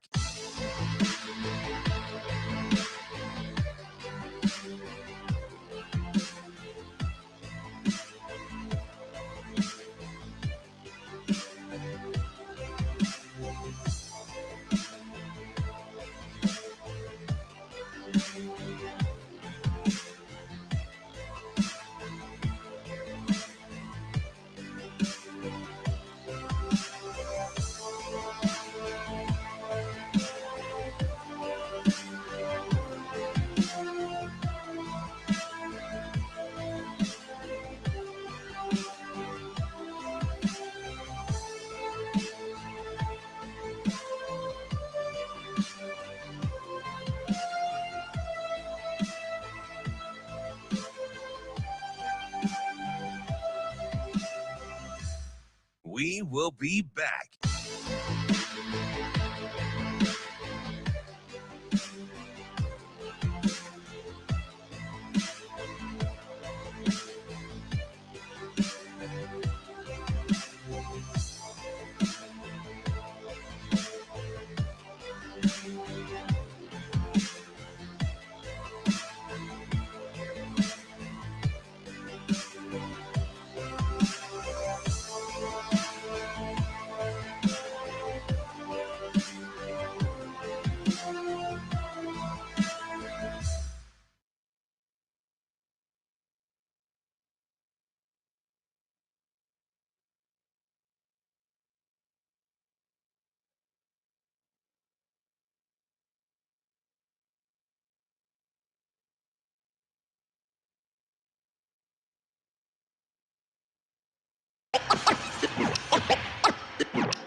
You're listening to Hurrdat Sports Radio. Now let's find out what Matt Vrzal is better at. Telling stories or making pizza. Matt. Matt's an exceptional young man. Matt Vrzal. Happy birthday, Matt. You know, Matt, he's a tremendous athlete. Matt Vrzal. Come on, Matt, I'm with you. You know, like Matt Vrzal, you're one of the sexiest people in the world, but you're not one of the most beautiful. How does that happen? Here is Matt Vrzal. All right, Matt, thank you very much. Wrapping up the show here on a Friday on Hurrdat Sports Radio, AM 590, ESPN Omaha, ESPN Tri-Cities, KFOR in Lincoln. We're live on Twitter, Facebook, YouTube, on the Pillar Exterior stage. DB, Ravi, Lulla, and Mike Sautter here now, and joined by Matt Vrzal. Verz, what's going on? What's up, boys? Just being functional, man. How are you? You wish. You're about as functional as I am. I appreciate that nice response, man. It kind of gave me a good inkling of what we were up against today. How we doing? Had that bad boy saved in the queue and just waited. Because I knew once Daniel posted, I'm like, oh, DB is going to have something smart here to say. Well, it's and just led with your chin. I just thought it was interesting because we just had a talk the other day about us grumble bugs complaining about the menu. So that was the first thing that I thought of, right? When he's got all these sweet pictures and the stuff, and I was like, this isn't on the menu yet. This isn't on the menu. Just on the heels of our discussion. His menu never changes for me. I get the same thing. Hey man, I told you the parameters. They got to finish the season above 500. I may or may not have flipped my phone after I sent that. Yeah, like you felt good about yourself. Flipped that bad boy in the air and just let her hit the ground. Didn't even care. Hey, so what did we make Saturday of? Because we didn't even get to this the other day when I talked to you, which is crazy. But like, what did you make of the interchangeable parts in the interior? Were you encouraged? Because it seemed like those guys had some time to pass. I mean, I understand that we couldn't talk about it because it was Nebraska high school signing day, so you were busy. You had stuff going on. So this idiot on Wednesday. This dude has sent me a happy signing day May 1st text. You thought that was cute, didn't you? Scott's never gotten a transfer I felt good about that one too. Yeah, right. Put my phone on that one too. Yeah, Scott's never had a transfer. Right? Never ever had a transfer. Yeah, there's a couple been over there. You can have them back. Just saying. Maddie, you should be happy that you should be happy that somebody wants to come play for me and us, right? You got another former teammates kid, didn't you? What? You did. When we get off the phone, I'm about to text Mama and be like, "Oh, so you finally caved in." Oh wow. So wait a second, you didn't know that? Oh, that's right. He doesn't work there anymore. No. He ain't worked here for a minute. Yeah, outro. Yeah, after he got a new. We're trying to. I'm helpful. I'm a helpful person. I'm a fixer. Yeah. So hey, son has these problems. Let's fix them. Okay, we're doing this. We're doing great. We're being on time. We're getting work done. Whatever you do, don't buy him something right now. In one ear, out the other. New car. 2 days later, new car flipped. Well, okay. I can't help you if you don't want me to help you. So anyway, that's a dumb story for a different day. I follow a guy on TikTok that always says FTK because he's talking about his kids all the time. And like that's his hashtag. Is it the kids? And he told a story the other day of a kid that intentionally got fired and then asked for Can I get a high five today? Intentionally got fired and then asked for rent. Can I get a high five today? Right. He's anyway. So what interchangeable parts. I'm a bigger fan of these are my five. I'm gonna roll with them, and then I'll interchange one piece with my five. Yeah. I like that. I like that style more. But listen, they're still in a phase where they got guys that are hurt and that kind of stuff. So I don't mind it. You get to see everybody play a few more. I would have liked to seen, I don't know the full depth of the offensive line. I would like to see where they didn't have to put everybody in gray shirts and play some of those guys 8,000 snaps. But they did, and that's the way they want to do it. And like I said, there's adults in charge now. I'm good with however they want to do it. If that's how they feel is the best way to get the best version of Nebraska on whatever day we play our first game, who am I to say anything? It's parts and pieces, and you got to find the best ones and get them all on the field. Verz, how did you kind of evaluate that offensive line when we knew a lot of the guys on that defensive front seven weren't necessarily the guys that were going to be starting? Were you still able to get a little bit out of that in terms of a evaluation period? In a scrimmage, I don't ever watch the end result. Okay. You just watch feet, hands, and hips, and in whatever order you want to go. Did you even know? Did you even know the score? No, I didn't either. Nope. At no because point. this is. I'm not saying anything bad against anyone here when I say this, but when the defensive player plays the bongos on your tuchus and then you throw the touchdown pass, that ain't a touchdown. that ain't it. You like if you had a flag, they would both of them pull. So that's not a touchdown. But we threw the touchdown and we caught it, thank God. And we ran in the end zone and we got that. Wait, what did they do again? They played the bongos on your tuchus. Yeah. Well, I can't say the words I want to say on the show because you're on whatever. So I figure I got to go for the laugh. Yeah, so, and you're kind of trending because I think you're the only guy that maybe has multiple more than one cussing episodes that have slipped by. I think on this show. Yeah, but talking to me over your career, yes.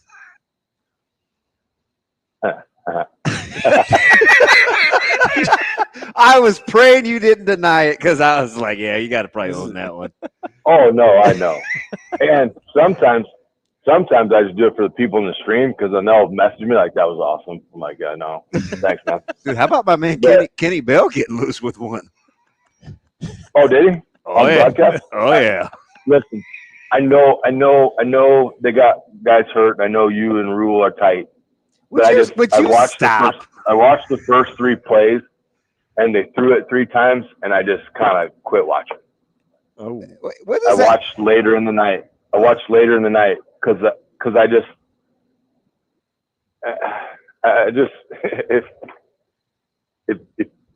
just think running it is such a crucial part to make the job easier for a freshman quarterback. Mm-hmm. Okay. When you establish that you can run it, safeties have to move, corners get antsy, outside linebackers, are probably more prone to be in the box to stop the run. Then your play action looks great. And I think then you utilize your tight ends better. And I think you have some nice receivers that can run straight ahead really fast. And then play action pass will always help that.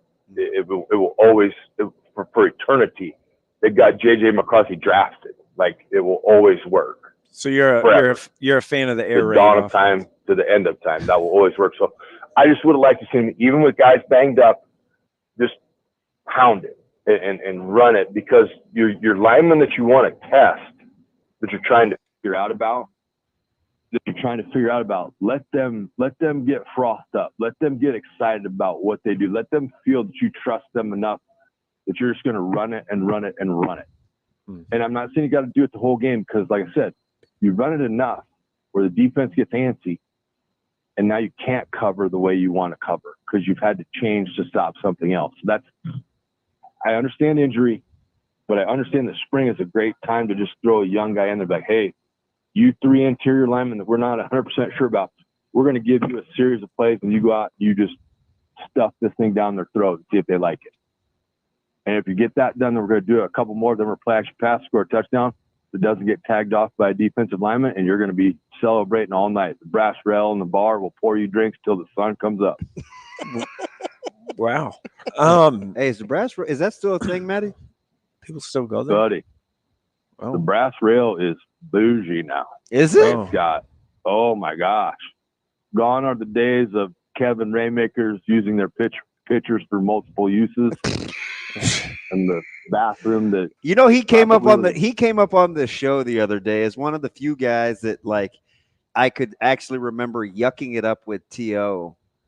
Like, it was okay. I said I remember, like, the Peters kind of messing with T.O. and jabbing him a little, but Raymakers would, like, try to give that guy the knuckle rub out of a headlock or something. I was like, that dude was different. And what would be the common theme of those 3 individuals you just mentioned? D-line. T.O. was probably scared about let one go there. About let one go. He was scared S-less for his life. He's like, I have erred horribly.